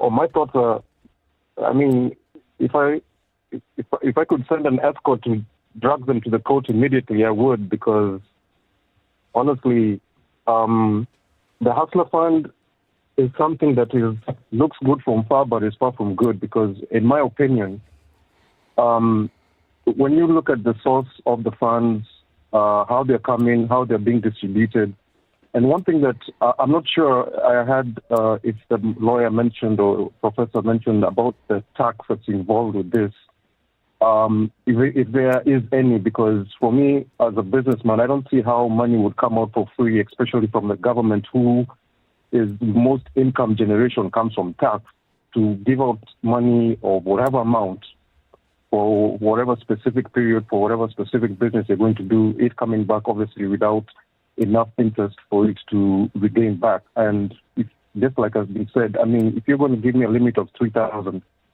and I'm trying to run a business as an SME, what are we doing, and how are we assuring that this is being done right, and the refundable part of it? Because my thought on this is unfortunately doomed to fail, but the taxpayer, the honest taxpayer, is the one who's going to come back and start paying it back, not the one who's going to spend the money the wrong way. Points made. Thank you, Gerald. Evans in Nairobi, good morning. Good morning to you. How are you? Very well. Okay. I have three things with respect to this fund. First, this fund, it is a political thing. That is why you see there are a lot of issues around it. Because all the fund, if you look at the ways of fund, the youth fund, they have got structures. The regulations are presented to public participation and taken through parliament. The MPs approve those regulations, and therefore anchored on structure. The Hustler Fund does not have similar structure. Where the regulations, where were they passed? These are critical questions. Were they to parliament for parliamentary approval? I have seen people quoting the Public Finance Management Act that gives the minister, the Cabinet for Treasury, the authority to appropriate funds. And they are doing it. They are reading that law very skewedly to fit into their political agenda. So the tragedy is the government is trying to compete with banks by providing a financial commodity that should be managed by banks. The way it is structured today, actually, it is like they are running it like a bank, which should not be the case. So the whole thing is, it is a pyramid scheme that will crumble because it is not structurally viable. Where is the secretariat? Where is the board? We see that the savings are coming up, running into millions of shillings. How are these savings being managed? Who is managing the savings? If you want to pull out and access your savings, how do you get your savings? So we must ask ourselves very, very serious question about about the management of this fund. It is illegal because it has got no structure. And I agree with the advocate, the lawyer there. Any serious court will do what will nullify this. Look at what the Supreme Court said about any legislation that talks about financial management. It has to go to the Senate. Did Parliament take this bill, the regulation, to the Senate for concurrence? So we must stop being beating around the bush. The truth is, it is a political fund that is created to hoodwink ordinary citizens. It is going to collapse unless we address the legal structure. Thank you, Evans. So much. Asante. Let's respond to those ones so far. I think on the issue of calling it discriminatory, that is not what we are taking to court. We're just trying to see, there must be the moral of the thing. If you look at the objective there, it doesn't look like there should be something like trying to see, but the issue of trying to make the structure exclude certain people of a certain faith, I don't think there's any fund that has ever done that. You should leave it open there. And by the very structure and the policy around it, it actually does do that. And of course, Uwezo Fund was set up for that very deliberate thing. Even we see banks even setting up a fund that can be borrowed only by women. So that's allowed. Youth also the same. So we have all this already. Which is this one to do? All hustlers, there are a way on which is being executed where some hustlers cannot access it, like some people of certain faith. So I see some bit of discrimination there. There's the second thing, these ones I agree with them. For example, the issues of, they have just confirmed what we have stated. And now even the concern that we are raised by Wakili here that maybe there's no money, even do rest it. They are looking for a way actually to create that money by cheating people. We have set up the 50 billion. So we're asking from where revenue allocations, the budget controller, let them tell us it moved from where to where. And that's where we are raising a concern that this should be something that is not really right. The most important thing is that it is set up by design to fail, set to fail. And this is deliberate. And of course, there could be avenues of washing money also.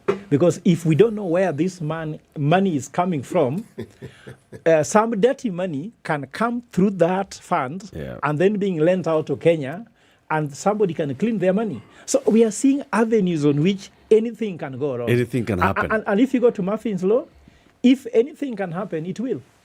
If anything can go wrong. Yes, it will. Everything can go wrong, will go wrong. Wakili, you've taken a couple of notes from the calls. I want to start with the first caller who tackled the issue of discrimination. This Hustler Fund is discriminatory majorly in two ways. One, Kenya, we've enjoyed a lot of peace. Probably since the time I was born, the only time I saw some instability in Kenya was in 2007, 2008, post-election. So we really have not tested what instability of a nation feels. But if you read widely, class war has been the major source of instability around the world. Even in what are developed countries today. Yes. If you look at the whole feudal system. Around the world. Yeah. Now, the Hustler Fund discriminates. It says, and if you look at the statement by our deputy president, who respectfully, I want to ask sometimes to kind of shut it off, because now he's a leader for all. You understand? He's not a leader for those who voted. He's not a leader for those who voted for or against. He's the deputy president of the Republic of Kenya. Of the Republic of Kenya, for the rich and for the poor. Now, look at it like this. You're giving someone 500 shillings to go start. You can only start a solo business, maybe of smokies, because even during the launching, they talked of smokies and the rest.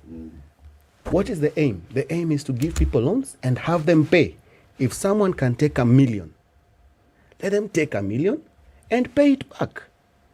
In fact, we are more safer with formal institutions that have been registered than people taking loans via phones.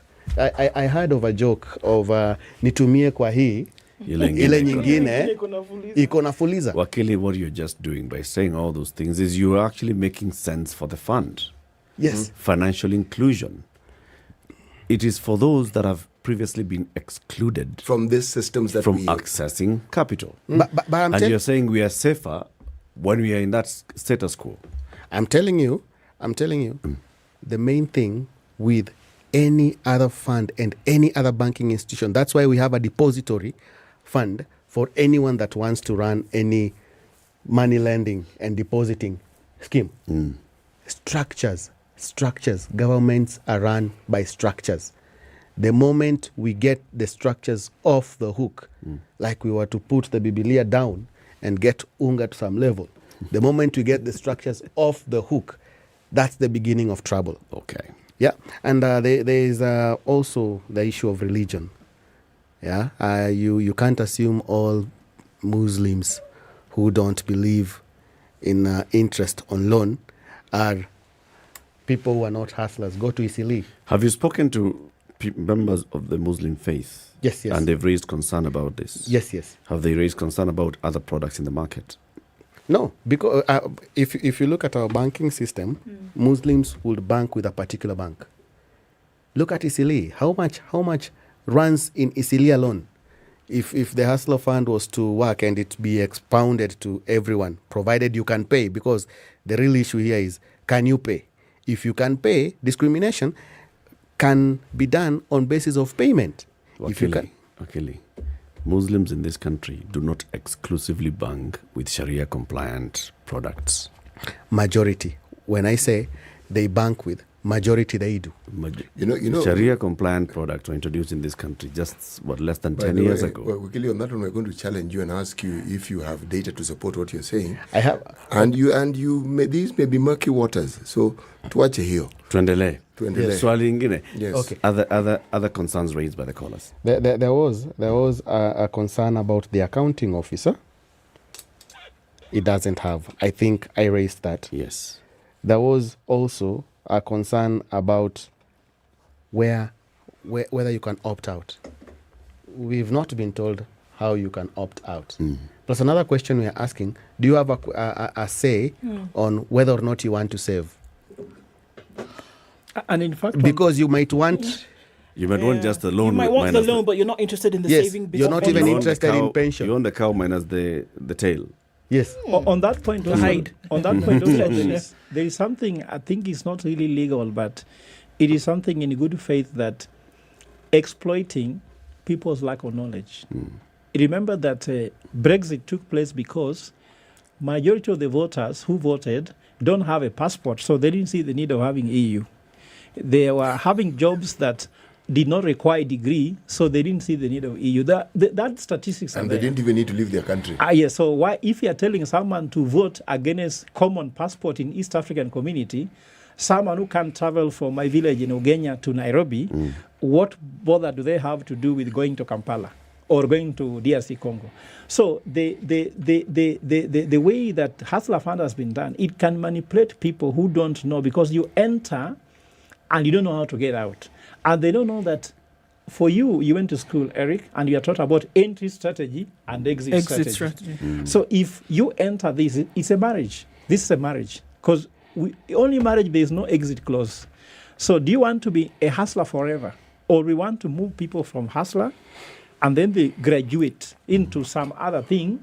And if you want to graduate, you're being told you can't graduate. Can you enter a college where there's no closing date and there's no end of year?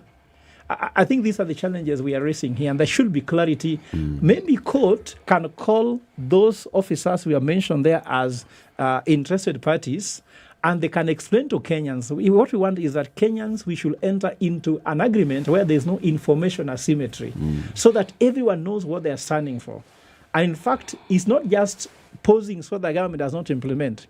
It's also posing it so that those of us who want to enter the Hustler Fund can also get clarity on what are we signing for. So it's all about creating awareness for everybody. It's also about knowing what is involved. Okay. Yes. Gentlemen, thank you very much for joining us this morning. You've heard the voice of the people. As you go to court, bear that in mind, and let's see what happens in court. All the best. Shortly by noon, I think we should be knowing what the judge wants to say. Okay. We are hoping. By noon today? Yes. You're going to the Milimani law courts? Yes. We are going right now. Don't think we are Kenyans. I'm Fred Ogola. There's only one thing about Fred Ogola. What you see is what you get. There's nothing else. Okay. Yes. Fred Ogola is the leader of Operation Linda Ugatuzi. He's also an expert on governance, on strategy. He's a professor at the Strathmore University in Nairobi. Bernard Odero is a constitutional and tax law expert. He's been trained on tax by the Kenya Revenue Authority School of Tax. A very good school. A very good one, eh? Kasra? Yes. Okay. We'll take your word for it. Yes. So the man knows a thing or two about law and tax. He's also now the one who will be heading to court to file this case on behalf of Operation Linda Ugatuzi. Gentlemen, asanteni sana. Thank you very much. As you team. go away, please, whatever money you can take some hustler fund, buy a tin of Kiwi black shoe polish, because you can win school fees worth 35,000 shillings. Ndu is in the draw for this week. We are praying for her to win. Go and buy, and you'll be in the draw for next week. Then you exit Hasa Farm. Oh, then you exit then we don't need. Good morning, everybody. It's 9 a.m.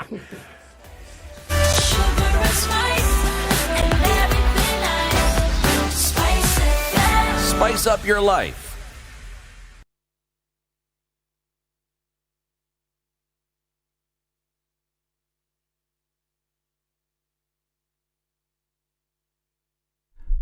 Good morning, this is Newswire. I'm Dennis Aseto. National Assembly Speaker Moses Wetangula has already voted Ednah Primary School polling station in Kabuchai constituency. The senatorial by-election, which is underway, is so far experiencing low voter turnout in a county that has 646,612 voters. The seat fell vacant after Moses Wetangula was elected as the National Assembly Speaker. Azmiyo has fielded former Khandui MP Wafula Munyinyi, who will be the first person after Odinga to fly the coalition party's flag. According to Independent Election Boundaries Commission returning officer Grace Rono, there are 1,373 polling stations, adding that the county tallying centre will be at Mabanga Agricultural Training Centre. She spoke at the Bungoma County IEBC offices as she commended the aspirants for conducting peaceful campaigns, asking them to ensure the same peace prevails today. She also dismissed claims of already marked ballot papers by one candidate, saying no papers had been marked. And President William Ruto is today heading to Kakamega County for a 2-day visit. Kakamega Governor Fernandez Baraza has asked the people to come out and welcome the president, saying that although he is in Azimio, he is ready to work with the president in serving the people. The statement has been emphasized by his deputy Ayub Savula. We have several national projects. Where we are standing is a national project. An international stadium is not a county affair. It's a national project. Oparanya had indicated that he will transfer this stadium to national government for completion. He'll transfer level 6 hospital to national government for completion. But we have said no, let's negotiate with the president so that the resources can come down here. We finish this project as county government. No one will block us from working with William Samoei Ruto. Forget about 2022 general election. It's over, it's behind us. This visit comes just a few days after Governor Baraza held a meeting with the president in Nairobi. Now, the school had in transparency in custody with 7 others of examination and malpractice. The principal of Ozonkoroi Secondary in Transmara West is being questioned together with his deputy, the school bazaar, 2 police officers, 2 invigilators and 1 supervisor of exam-related malpractices. Confirming the incident, Transmara West Deputy County Commissioner Mohammed Hassan Noor said those arrested will be arraigned in court once investigations are complete. He revealed that Transmara West Sub-County Security Team pounced on them following intelligence reports that they were taking photos of exam papers and circulating them on social media. And a family from Gombe village in Bondo, Siaya County is in mourning following the death of their 10-year-old son, who was mauled to death by their neighbor's dogs. The minor is reported to have met his death when 12 dogs, which had been left unattended to freely roam a neighbor's compound, attacked him. Confirming the incident, West Migwena Assistant Chief Bernard Nyerere said the boy was in the company of a neighbor's son when the incident occurred. And the school head in Transmara is in custody with others of exam malpractices. These as investigations continue in making sure that exams are free and credible.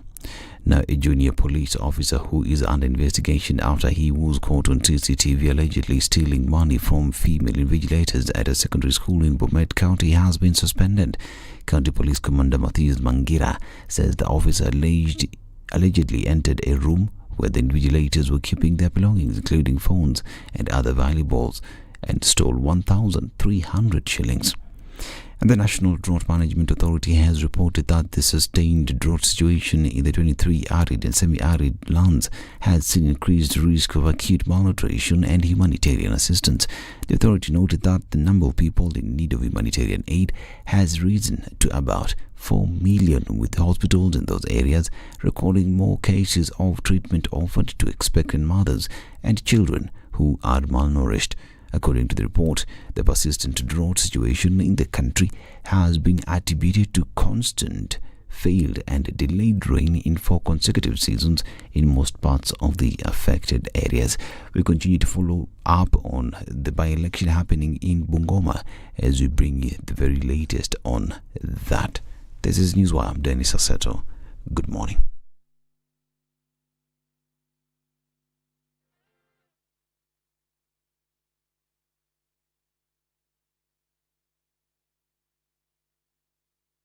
The SpiceFM Newswire is brought to you by the Samsung Galaxy Z Flip 4.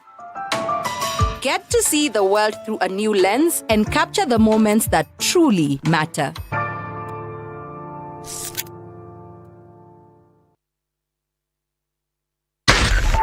.4 Spice FM. All right, so we're looking at a little bit of traffic just at Pangani now. The Thika Superhighway doing much better than it was about an hour ago. And we're also looking at traffic on Uhuru Highway. And it's going to take you through into the CBD without too much stress, at least for now. It looks like a good Thursday. In terms of traffic, there isn't too much.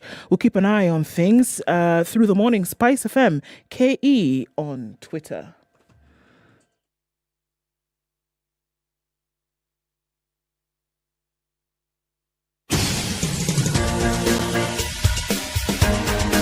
This is The Situation Room, the home of hard-hitting political commentary and penetrating insights about the state of the nation. This is a talk radio experience like no other. The Situation Room, a place for hard truths, debates, and elevated conversations. The Situation Room, witty, political, engaging, deep, controversial. In the room, we have C.T. Muga, researcher, academic, seasoned political observer, a fountain of wisdom in these politically uncertain times. Ndu Oko, Nigerian by birth, Kenyan by choice, communications expert, Pan-Africanist, a truth seeker and believer in people power, and Eric Latif, agent provocateur, the man in the chair, seasoned journalist, news hound, a man who believes in punching up, not down. This is The Situation Room. 7 minutes after 9. Good morning and welcome to the... Which hour is this of the show? It's the 4th hour. It's the last hour? Yes. We? 4th hour. Just like that? Imagine. Yeah. Siti utakaa hapa motosonga pale. Utakaa mahali ulikuwa? Okay. Now look at Siti. Now he's doing house cleaning. Siti has decided house cleaning is the thing that he wants to do. So as he does that, the Galaxy earbuds. Yes. The buds. Bud 2 Pro. You know what it allows you to do? Tell me what it allows me to do. It allows you and I, once we have donned the buds, it allows us to enjoy a world. If you're listening to your music, you can actually see yourself in the place where the person who was singing. I mean, it takes you to that level. It also shuts out a lot of noise so that you have the opportunity to listen into the conversations that you're having. We're in the world of virtual meetings, aren't we? And what it does is that it shuts out all the outside noise, literally and figuratively, for you to allow yourself continue with your meetings. It's the Samsung Earbuds 2 Pro. It's a world of technology, far removed from anything that you've ever experienced before. You remove them from the casing? I do it like that. Mm-hmm. Da-dun, da-dun. I put them inside. Yes. Uno. Dos.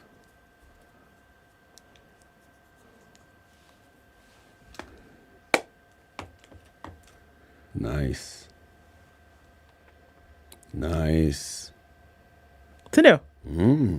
Nice. Samsung Buds 2 Pro. City. Yes, please. Using your Samsung Galaxy Tab 8. You know the amazing Tab thing about this S8 Tab Ultra S8 Ultra with S Pen. Yes. The amazing thing about this, you know, I've been talking about the things it can do. Are you taking a photo of us? I have. He was taking a video. I have actually taken a video of Ndu wearing her. Meaning, comma, apart from what I've been using it for, full stop. Wow. Yes. Let me just go to the proverb. Commander full stop. Yes. I told you about Commander that be teacher. full stop. Mwalimu wa kuandika insha. Yes. Remember that story, Ndu? No. Did I tell No, please. Let me hear this story. I like story time. So this friend of mine. And by the way, this gadget can actually even record what you're saying. But record as I tell the story. Yes. Friend of mine called, he's now Mwalimu, he's called Henry Sankale. He went from Kimana Primary School in Loitoktok, he went to Kericho High, Kericho Boys. So he's telling us, gets there and he finds this Swahili teacher who has a very heavy accent. And he was telling them about how kuandika nini? Njia ya kuandika insha. Alimwambia hivi, kuna njia nyingi ya kuandika insha. Kwa mfano, kono koma aliingia ndani ya msinga ya nyuki full stop. Alipoingia goma, akapigwa malisa insha.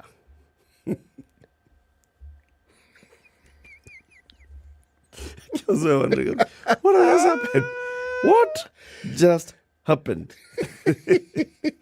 I don't understand what happened. You've just said. By the way, even as Eric has been telling us this story, I have actually connected the Galaxy, Samsung Galaxy Tab S8 Ultra to your Galaxy Bud 2 Pro. You've connected? I have connected it so that you can actually hear what it music. is that I have. Now, let me tell you the proverb. Okay. I am putting a full stop to the recording. Sawa sawa. Okay. Full stop to the recording. Yes. A fish has nothing to do with a raincoat. No fish, raincoat. Yes. Say. In Creole. Fish no get nothing for do with raincoat. Anyway, maybe when I see Fish no get nothing for do. Fish no get waiting. nothing get nothing for do with raincoat. Yes. See, it's true. The broken that comes from Sierra Leone, they put a lot of for inside their yes. For you understand. For you is a joining word. Yes. They shall use it a lot. I understand. Sawa sawa. Sawa. Asante sana. Haya. Thank you. Thank you. Well done. Welcome. Very good. Very good. Now, let's talk about this thing. Professor Dr. Belio Kipsang was addressing the Kesha. You know what Kesha? There was a Kesha in Mombasa. The Kenya, it was primary schools, School Heads Association in Mombasa. They were meeting. And among the things that he talked about was the issue of boarding. Yes. So, it came out the first time, and now it's come out again. Stakeholders in the education sector are split on the government's move to ban boarding schools for grades 1 to 9 learners. PS for Basic Education, Dr. Belio Kipsang, while addressing the Kenya Primary School Head Teachers Association, KEPSHA. The P is silent. Kesha. You are the one who has silenced the P. Yes. In Mombasa on Tuesday, expressed the desire by the government to bring down the cost of learning by doing away with boarding schools for the classes. He said less than 5% of public primary schools nationwide are boarding facilities, adding that the government also wanted to adopt day schooling for junior secondary school under the competency-based curriculum. The net effect of the policy means that pupils transiting to junior secondary schools will join day schools in their home areas. Speaking to the Standard on phone, the chair of the Kenya Private Schools Association, Charles Ochome, said the association will meet the Education Ministry Cabinet Secretary to shed more light on the new policy. I want to know the truth about that statement from the CS. I've just read it from the press. We were part of the Presidential Working Party on Education Reforms, and I did not hear anything on that recommendation. Where did it come from? We don't know whose recommendation it was. We as members have not been consulted. Head teachers at the conference in Mombasa were also skeptical of the move by government. John Wasonga, the head of the Matola Primary School in Kakamega, said that with a high number of boarding schools, some parents had embraced the system and government should decide for them which schools to take their children to. Government should not decide for them what schools to take their children to. What are they planning to do with the boarding facilities spread all across the nation, he posed. Benta Opande, the chair of the Kenya Women Teachers Association, said the policy will fail as its implementation has not been thoroughly thought out. Even as we appreciate the government for its attempt to get parents to spend time with their children, we have to think of special interest groups like communities in arid and semi-arid regions who are nomadic, a practice that does not support quality education for their children. Benta said that under the current competitive education climate, the cards are stacked against these communities whose children do not get equal opportunities. We also have other communities which practice female genital mutilation and early marriages. In areas like Kehancha, Kuria and Kajiado, girls run away from their homes. Had they been in boarding schools where they are safe, they can even take their final exams in relative safety, as opposed to staying home where any surprise can be strung at them to make them run away. It robs the country of professionals and future leaders. She said boarding schools are a great way for growing children to experience other cultures and sample varieties. She added that phasing out boarding schools is a sensitive issue that requires a national dialogue and stakeholder involvement. Now, all that has been said. There are varying opinions on the issue of boarding. So let's get what we have heard so far from Belio Kipsang. Belio Kipsang is specific. It's about grade 1 to grade 9. The current primary, grade 1 to grade 9. Yes. Grade 1 to 6 is primary. 7 to 9 is junior secondary. Yes. Okay? The government has already decreed that junior secondary will happen in primary schools, not in secondary schools. Yeah. That means if you're in a school, you continue in what would have been standard 7, you go into grade 7, it'll be a junior secondary. Sindio? Higher. A majority, according to Dr. Belio Kipsang, who's been in this ministry for many years, 95% of public primary schools are day schools. Yes. So, what is the issue then? Now, I get to that point and I'm like, what are we talking about then? I also, that decision was made and it raised more questions than it provided solutions or answers to questions that had been asked about the CBC. And why it is they landed on boarding. Why boarding? What are the issues that made them arrive at that decision? Has this been clear? Maybe you've read it, maybe you've come across it. Yeah. Did they raise issues and say the reason why we think, or the reason why we are making this statement, the reason we're taking this position is because the advantages and disadvantages balance, we feel that this outweighs the other. Was there such a discussion? Yes, there was. And if we just look, chronologically, so before the CBC before there were rumblings, and we understand that the rumblings before CBC took effect did not actually take place for a very long time. We're looking at a period between 3 to 6 months, and remember that maybe what would have been called the working party of that time went to Machakos and they were holed up in Manzoni for some time as they discussed this, right? And that is where this talk actually began. It didn't come into the limelight as such until we then heard the then CS for Education, Professor Magoha, talk about, look, this misbehavior that we are seeing in schools. Remember last year when we had schools after schools after schools burning? Yes. And this issue came up once again. It did. Now, this particular committee talked about this boarding. And it was around the same time that we heard then CS Magoha also talk about the possible return of corporal punishment in schools, right? And then there was the issue of discipline. And then there was the issue of parents playing a role in their child's upbringing and not necessarily leaving it all to the teachers. At the same time, there was also the talk of, can we have communities with good schools so that people do not have to send their children so far away to go to school? And that would now eliminate the issue of boarding. that they were looking at boarding now as an impediment to proper social development. That there were certain things that were thrown out the window because of the boarding system. These all came out from this I'm going to call it the working party because, it just sounds bougie and it's nice to hear. Okay? So these were some of the things that came out from that time when they were in Machakos. Working on some of these things, and there were representatives from the Kenya Institute of Curriculum Development, from the teachers' unions, etc., etc. So this talk of abolishing boarding did not start today with this working party story. It had been there for at least 3 years. The discussion was ongoing. Now, when we saw the burning of schools come in 2021, and then all this talk is when now it started to get more heat. And the Kenya Union of Teachers was very, very serious about this before Wilson Sossion left. All right? Yep. He also talked about, look, we need to look at a situation whereby we are not sending children at a very young age when they still should be under the guidance of their parents, now in school, learning from other children as opposed to learning from their parents. So we need to overhaul this system.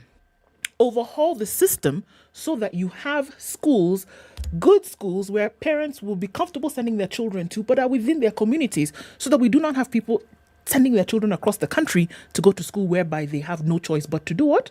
To board. Yep. That is where the conversation started. All this, though, is concentrating on secondary schools. Yes, it is. However, Eric, there was also the conversation because we know that there are primary school students who are boarders today. That there are some primary schools that take on children who are boarders, and this formed part of the conversation. To say children at the age of 9, 10, 11, they are too young to be in boarding school. Okay. So, 95% of the hundreds of thousands of primary schools in this country are day schools. Yes. Meaning you're within your community. You commute, you walk to school, or you take a bus to school in the morning, you come back in the evening. Now, public, it's not about bus. Public primary schools, you walk to school in the morning, you come back to your parents in the evening. Yes. This is that age group. The issue of secondary schools is, yes, I agree. There has been that debate. Should they have boarding? Should they not have boarding? Should we make sure that our sub-county schools are good enough so that the people can actually also be sending the schools? Because also in secondary school, the statistic is that a majority of our secondary schools are day schools. Yes. A majority of our secondary schools are sub-county schools. A majority of sub-county schools are day schools. So a majority of schools in Kenya are day schools. Yep. Why are we having a debate here about, if we just focus on what Dr. Bello Kipsang is saying, it is grade 1 to grade 9. Yes, Why it does he is. even have to say we are going into a policy of day schools? No, he actually doesn't. But I think the barest minute for the understanding here. Okay, let's just split it just a little bit, Eric. You give me a little bit of room here. Okay. How much room do you need exactly? Just a tad. Just a little bit. All right, you'll get a little bit. Okay, And so then let's some. look at that grade 7 to 9. Right. The ages of children from grade 7 to 9, 10, 11, 12. Yes. Okay. What they are saying was, what Bello Kipsang very clearly said is, we also agree that these children are too young to board, because the concept was that so long as somebody is going to high school, automatically they will be bored. They will be boarders. Which is also a fallacy. Which is also not true. Yes. Okay? However, to remove any kind of confusion across board, and mind you, this is public school Plus and private. school. Yeah.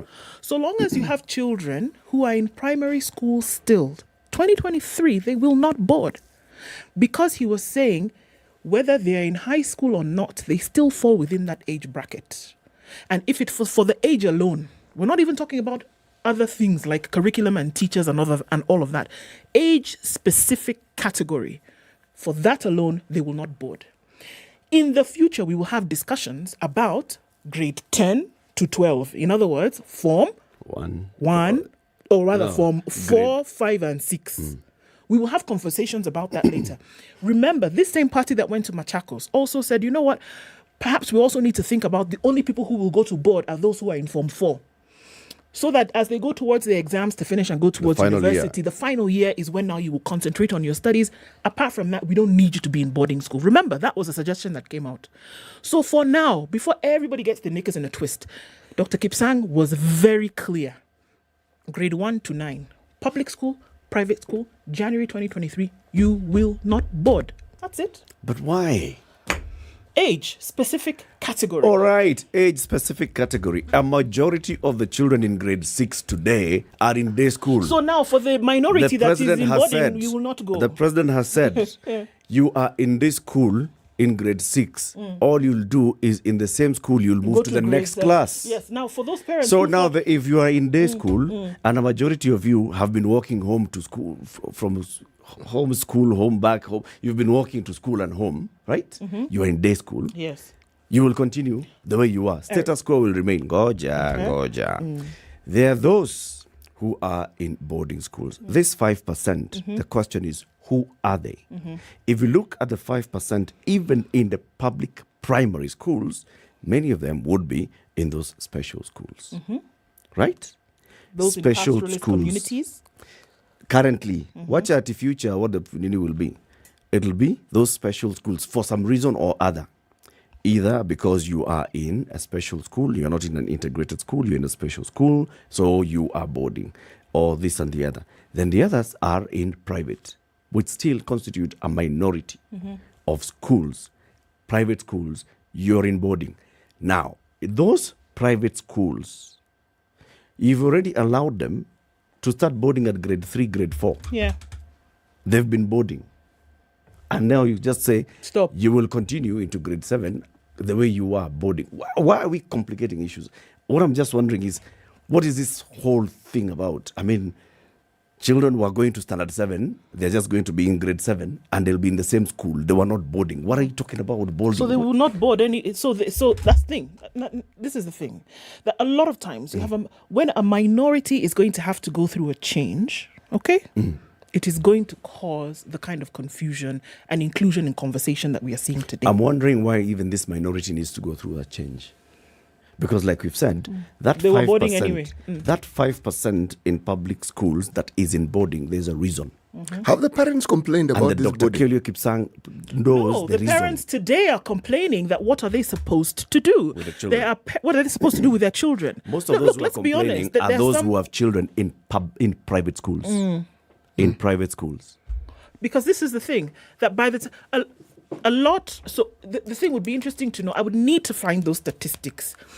The children that we see who live in Mombasa, for example, and send their children to school in Kitale, those who live in Kisumu send their children to a school in Nairobi, such crisscrossing the country, they are in the minority. It is not the majority of students who are doing this. Nope. It isn't.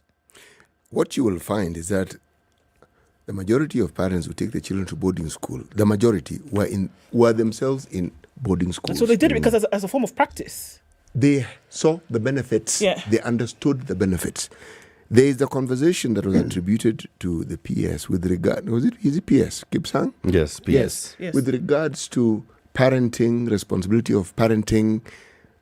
You see, the assumption is that parents are neglecting their responsibility when they take their children to boarding school. Whereas the opposite may actually be what is true. It's in understanding that boarding schools have benefits. They have, you see, it's a discussion, let me put it this way. It's a full discussion that needs revisiting. Boarding schools 20 years ago, boarding schools 30 years ago, boarding schools 40 years ago, boarding schools now in this day and age. What are we looking at? What are we seeing?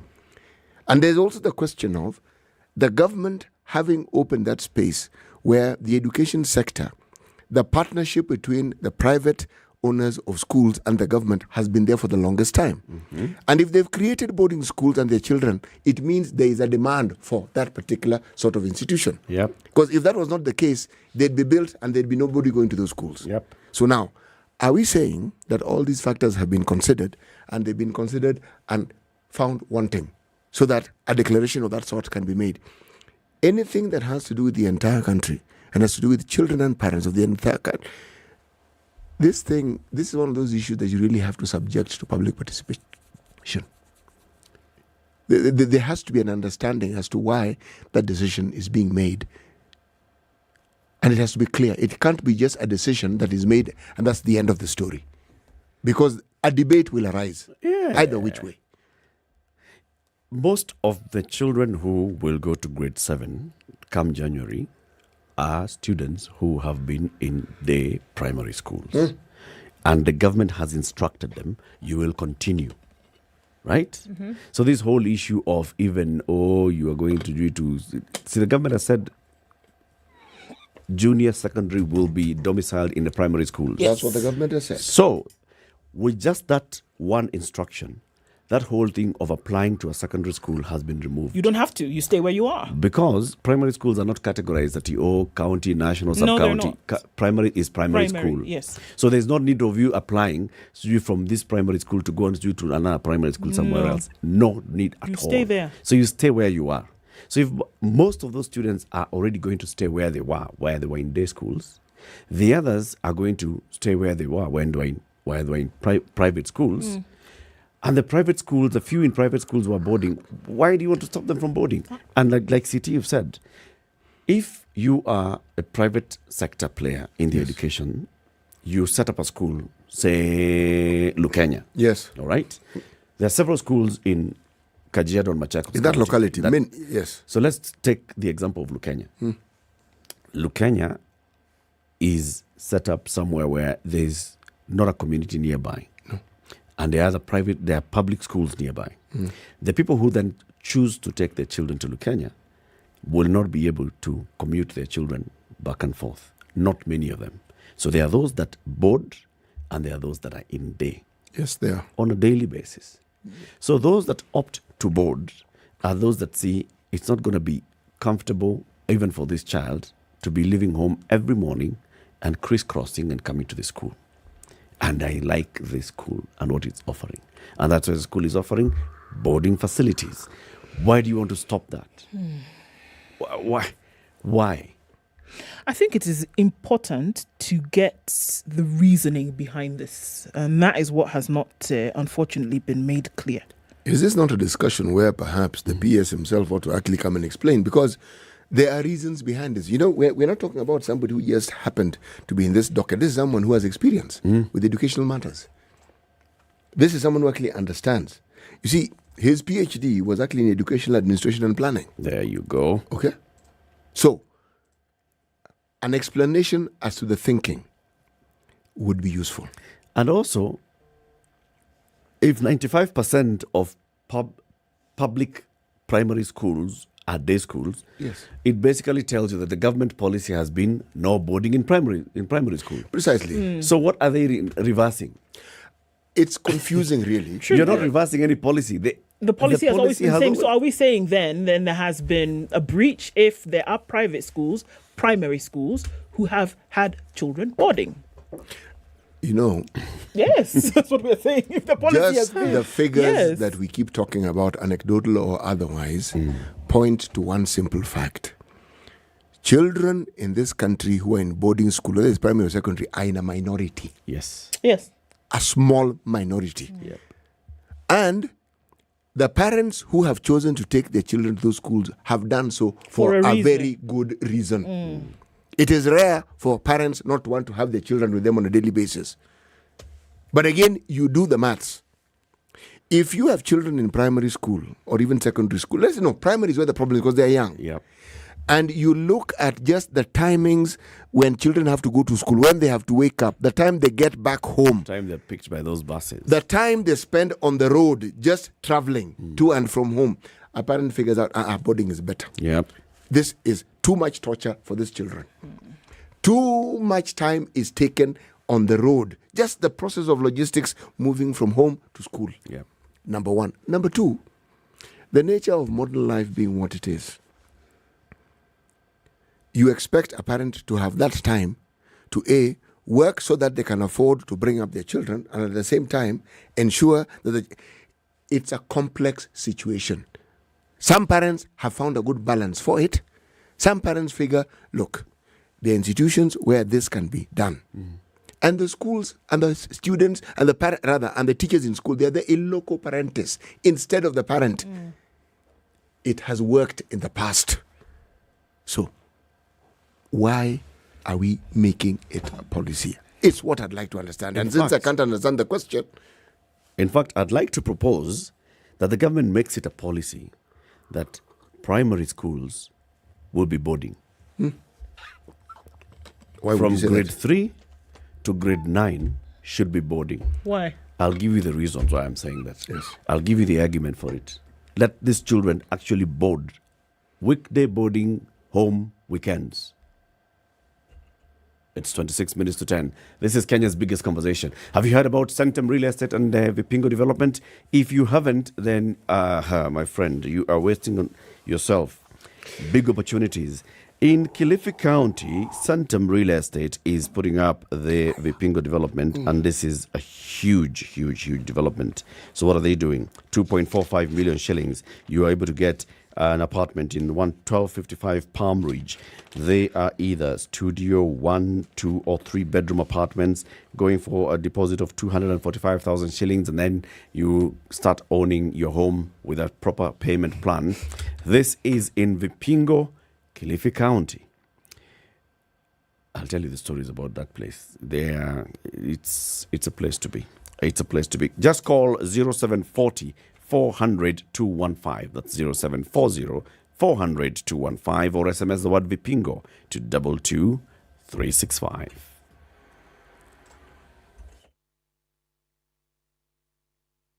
This is the Situation Room, the only way to start your day.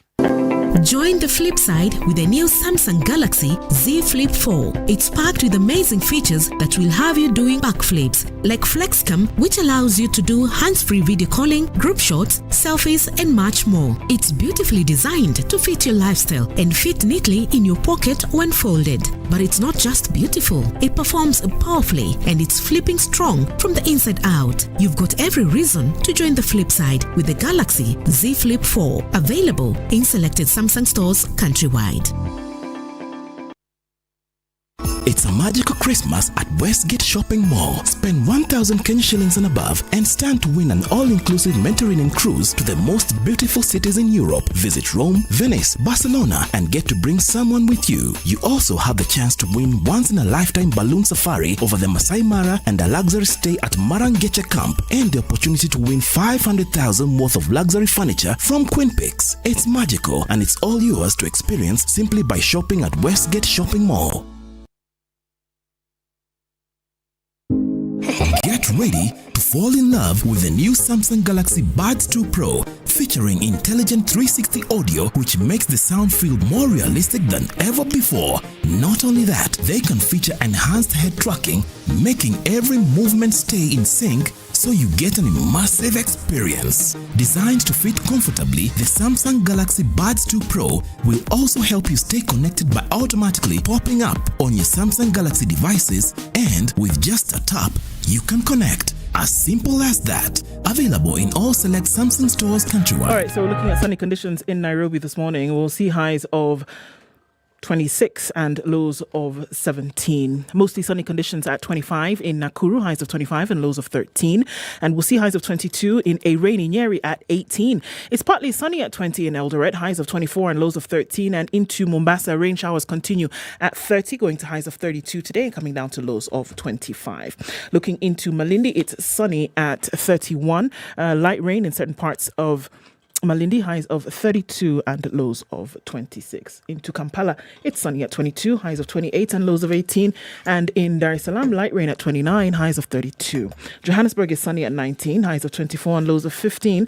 And we'll see mostly sunny conditions coming out of Lagos at 25, highs of 32 and lows of 25. It's cloudy at 23 in Kinshasa, highs of 30 and lows of 23. Looking out into Beijing, it's 9 degrees and sunny, highs of 10 and lows of -7. It's 3 degrees and cloudy in Paris, highs of 4 and lows of 0. And at -1, London is clear, highs of 4 and lows of -2. And it's 11 degrees Wednesday night in New York. Coming into Thursday, highs of 13 and lows of 2.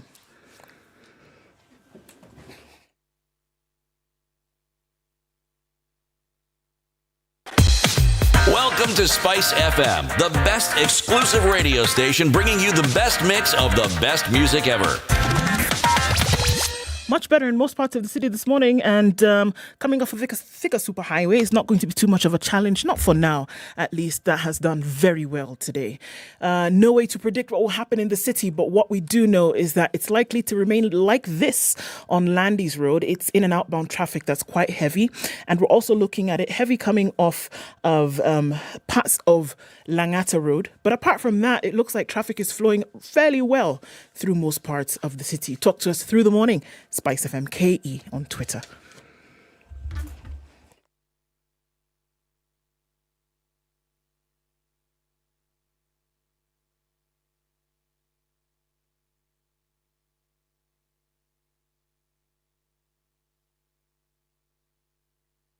Mature, intelligent talk every morning.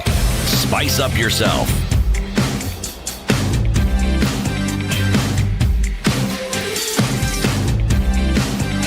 Mornings done right. 94.4 Spice FM, Nairobi. Supposed change of policy by government on boarding schools in primary schools. This is attributed to the PS for Basic Education, Dr. Belio Kipsang, who is back at that ministry where he was before he was transferred. He was telling the Primary School Heads Association meeting in Mombasa that they want to phase out and abolish boarding in primary schools. And to further his argument, he says, after all, 95% of primary schools in Kenya are day school. So you're talking about this 5%. And it's born on the need for this CBC so that, parents spend more time with their children so that there is better parenting of the children. Now, what we're asking ourselves is, what exactly does this mean? If 95% are already in day school, this 5%... It's for the 5%. It's for the 5%. But this 5%, there's a reason why they're in boarding school in the first place. Have you established exactly why they're in boarding school in the first place? And what are you saying? What do you address the need? Then, City, you said, if you look at even those in public schools, in private schools, the time children leave home to go to school. Yes. Not only in urban areas where they're picked by buses, but also in rural areas where they have to walk some distance to school.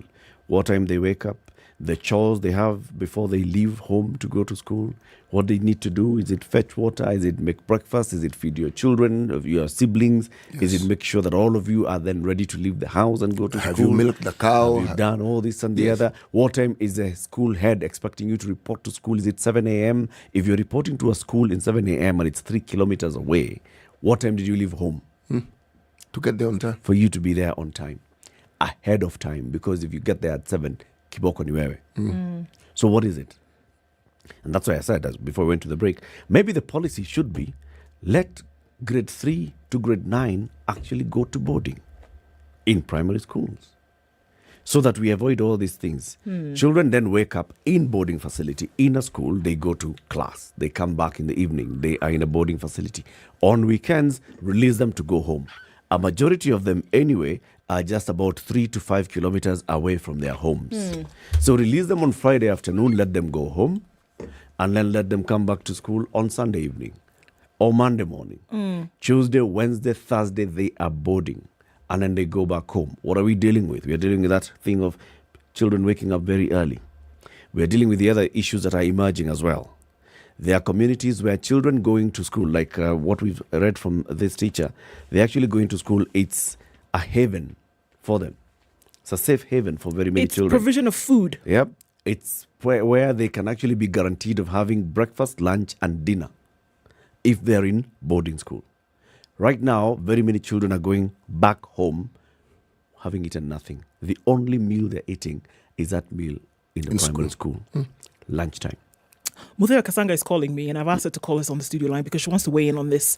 The lines are open, Muthea. I've given her the number so she can call in on that. And I think the Kenya Private Schools Alliance, she being the chair of that, looking at these issues as to why you have this, it would be interesting to know the reasons as to why private schools, even them, are accepting of students to board. There must be a reason, like we're saying, why a parent would choose, let my child board.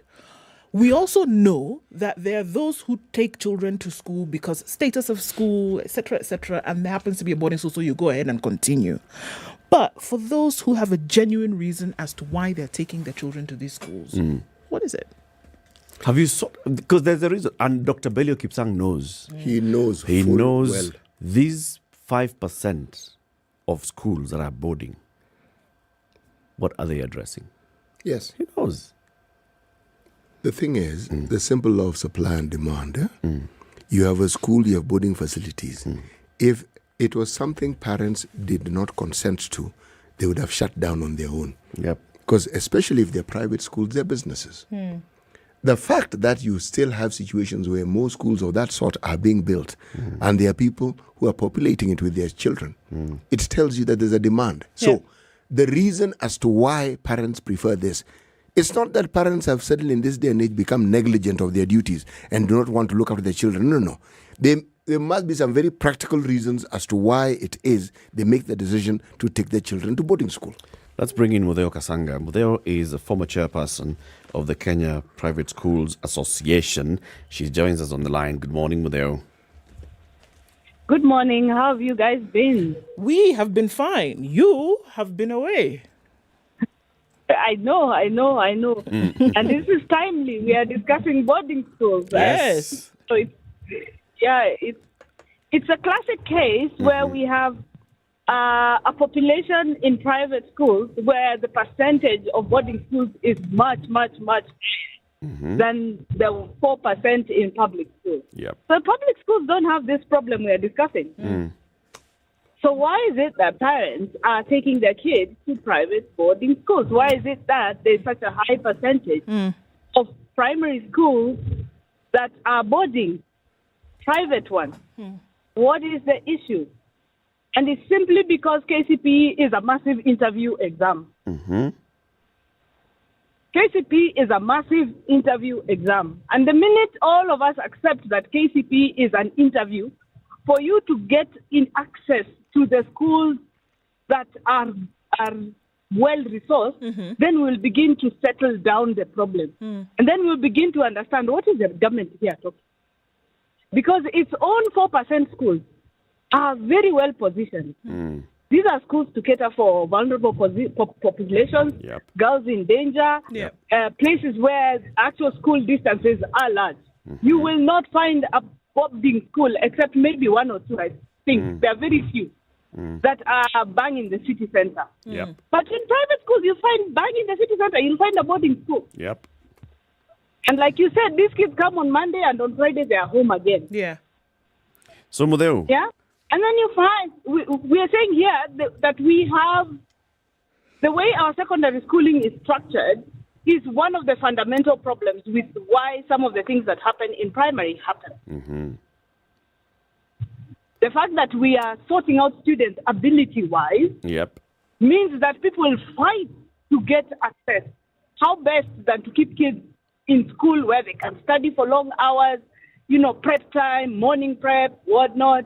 So Mudeo, as I hear this, what you are saying is for most of you investors in the education sector, in public school, in primary school, one of the reasons, one of the key drivers of boarding houses is to give you the competitive edge.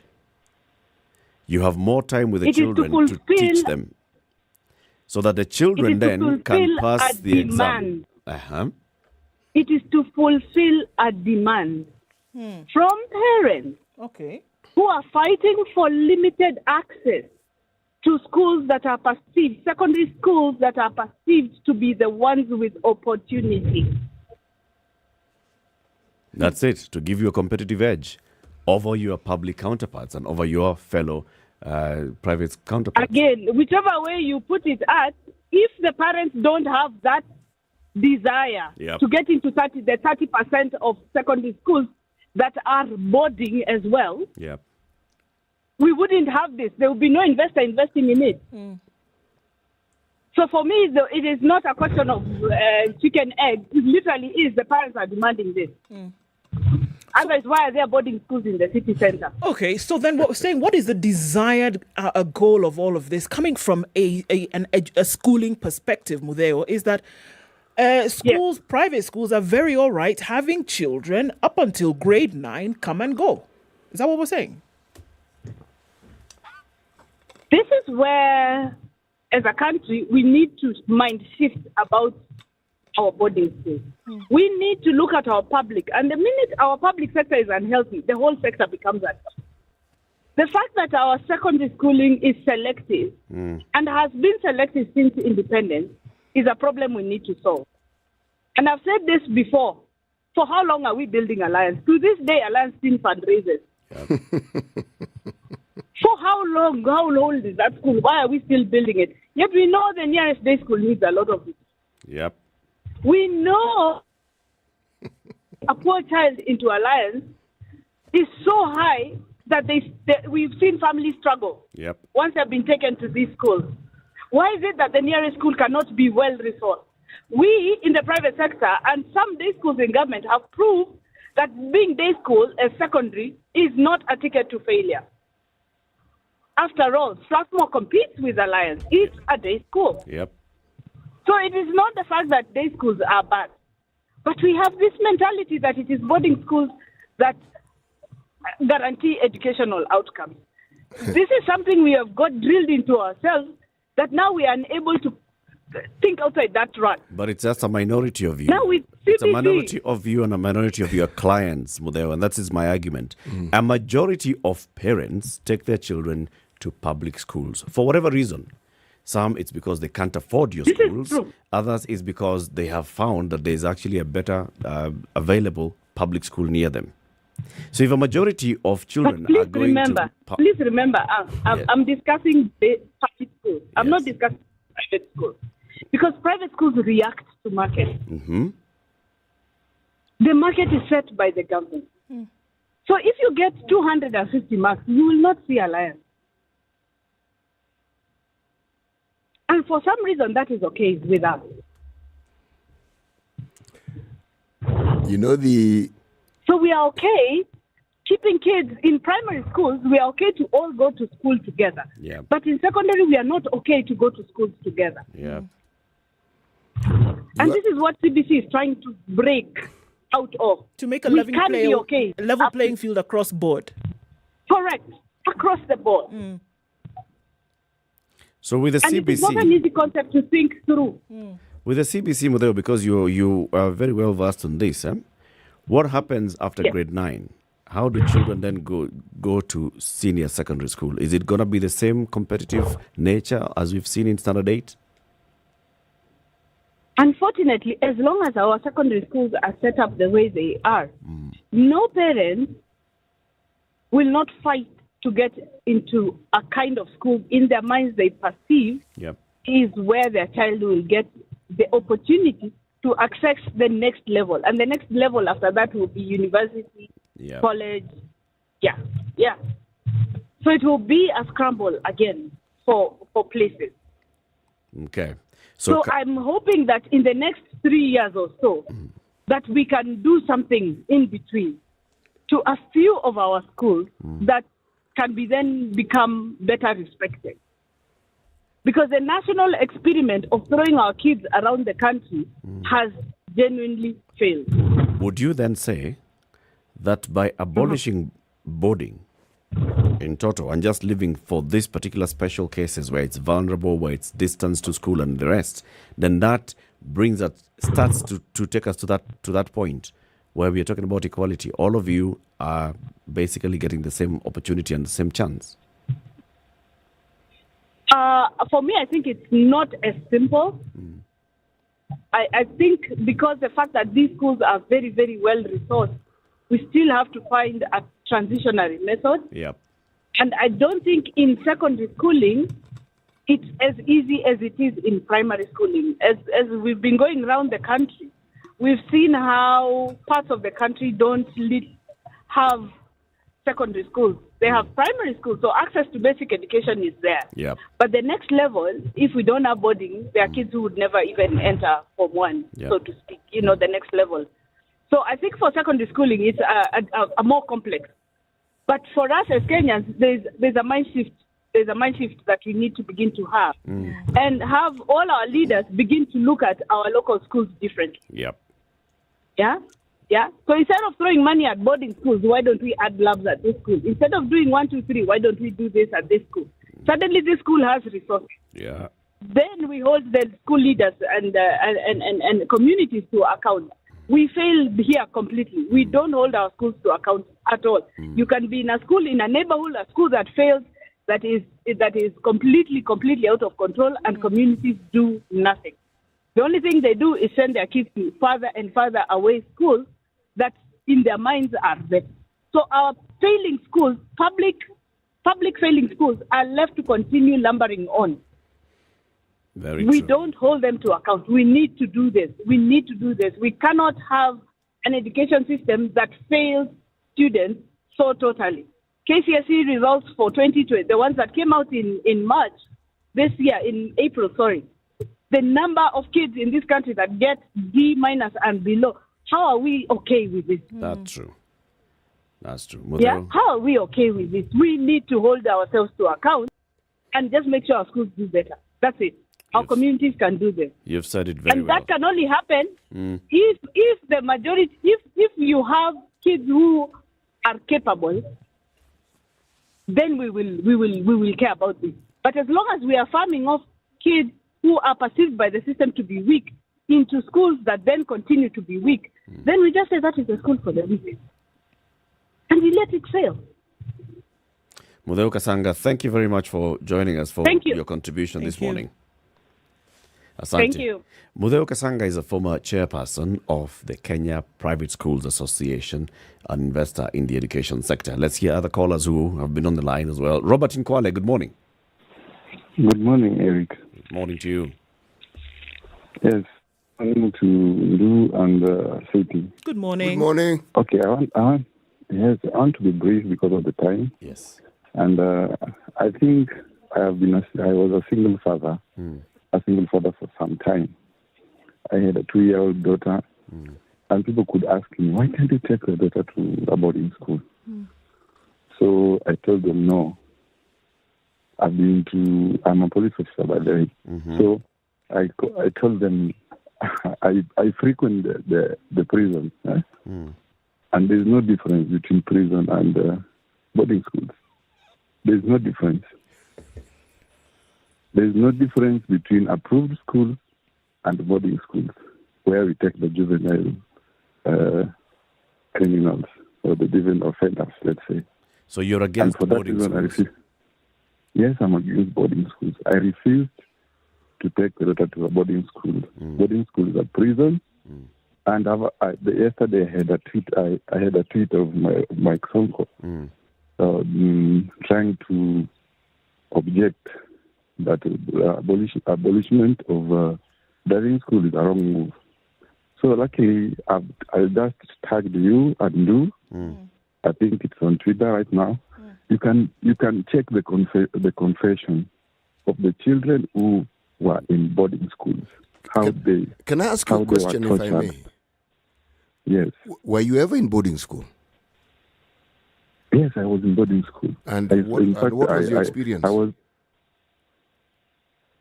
To me, the experience, I went to boarding school when I was 14, 15, at the secondary on Jiko High School. So I at times had to cry because of difference in maybe disagreements between students. I felt lonely. I was never visited by my parents for the whole 4 years. I didn't have anyone to visit me on a visiting day. I used to go to school with 200 shillings, and I was living on minimum spending. My money could run out in a week, and I could go on. Survive the rest of the time. Sipping tea. I survived. We used to use it, survive. The word survive. I survived. Yes, my parents were well off. Robert, we hear you. Let's hear another caller because of time. Asante sana for your contribution. And yes, we've seen the tweet that you've tagged us. Omar in Kwale as well. Good morning. Good morning, Eric, City and Ndu. Good morning, Omar. We only have about 40 seconds. Please contribute. Everything is good, but it has challenges. For the special cases, let boarding schools remain. Yeah. If our society allows it, let them remain. But if there is anything bad in boarding schools, it can be eliminated and we are good to go. All right. So you support the abolition of boarding? I do. I'm from boarding from nursery to college. I don't like it. From nursery? Wow. Yeah, nursery. Oh, thank you, Omar. Yeah. It's a big one. I think my biggest takeout here is from what Mudeo is saying. Yes, unless we talk about properly resourcing our schools uniformly, countrywide. And that's what we said. Decategorize schools. Yep. Very important, I think. You start to solve these problems that we are looking at today. Nobody wants their child to go to a sub-county school. Because of what it represents. Yep. Limited opportunities. Yep. You see? So you'll do everything you can so that your child then has a chance of going to an extra county to national. Yes. It's the basic that you want. Yes. Extra. Okay. All right. We'll continue this conversation. I mean, this is just the beginning of a debate. It'll continue. And thank you very much for tuning in to the Situation Room today. We'll be back tomorrow morning from 6 a.m. to 10 a.m. Go and buy Kiwi. And when you buy Kiwi, what happens, Ndu? You get a chance to enter into the draw that could win you 35,000 shillings towards school fees in January. What you do, Buy open the lead, and under the lead, get the code, dial *459*5#, send that code, get airtime, get into the draw for school fees. Yep. Have a lovely day, people. See you tomorrow. It's 10 a.m. Spice up your life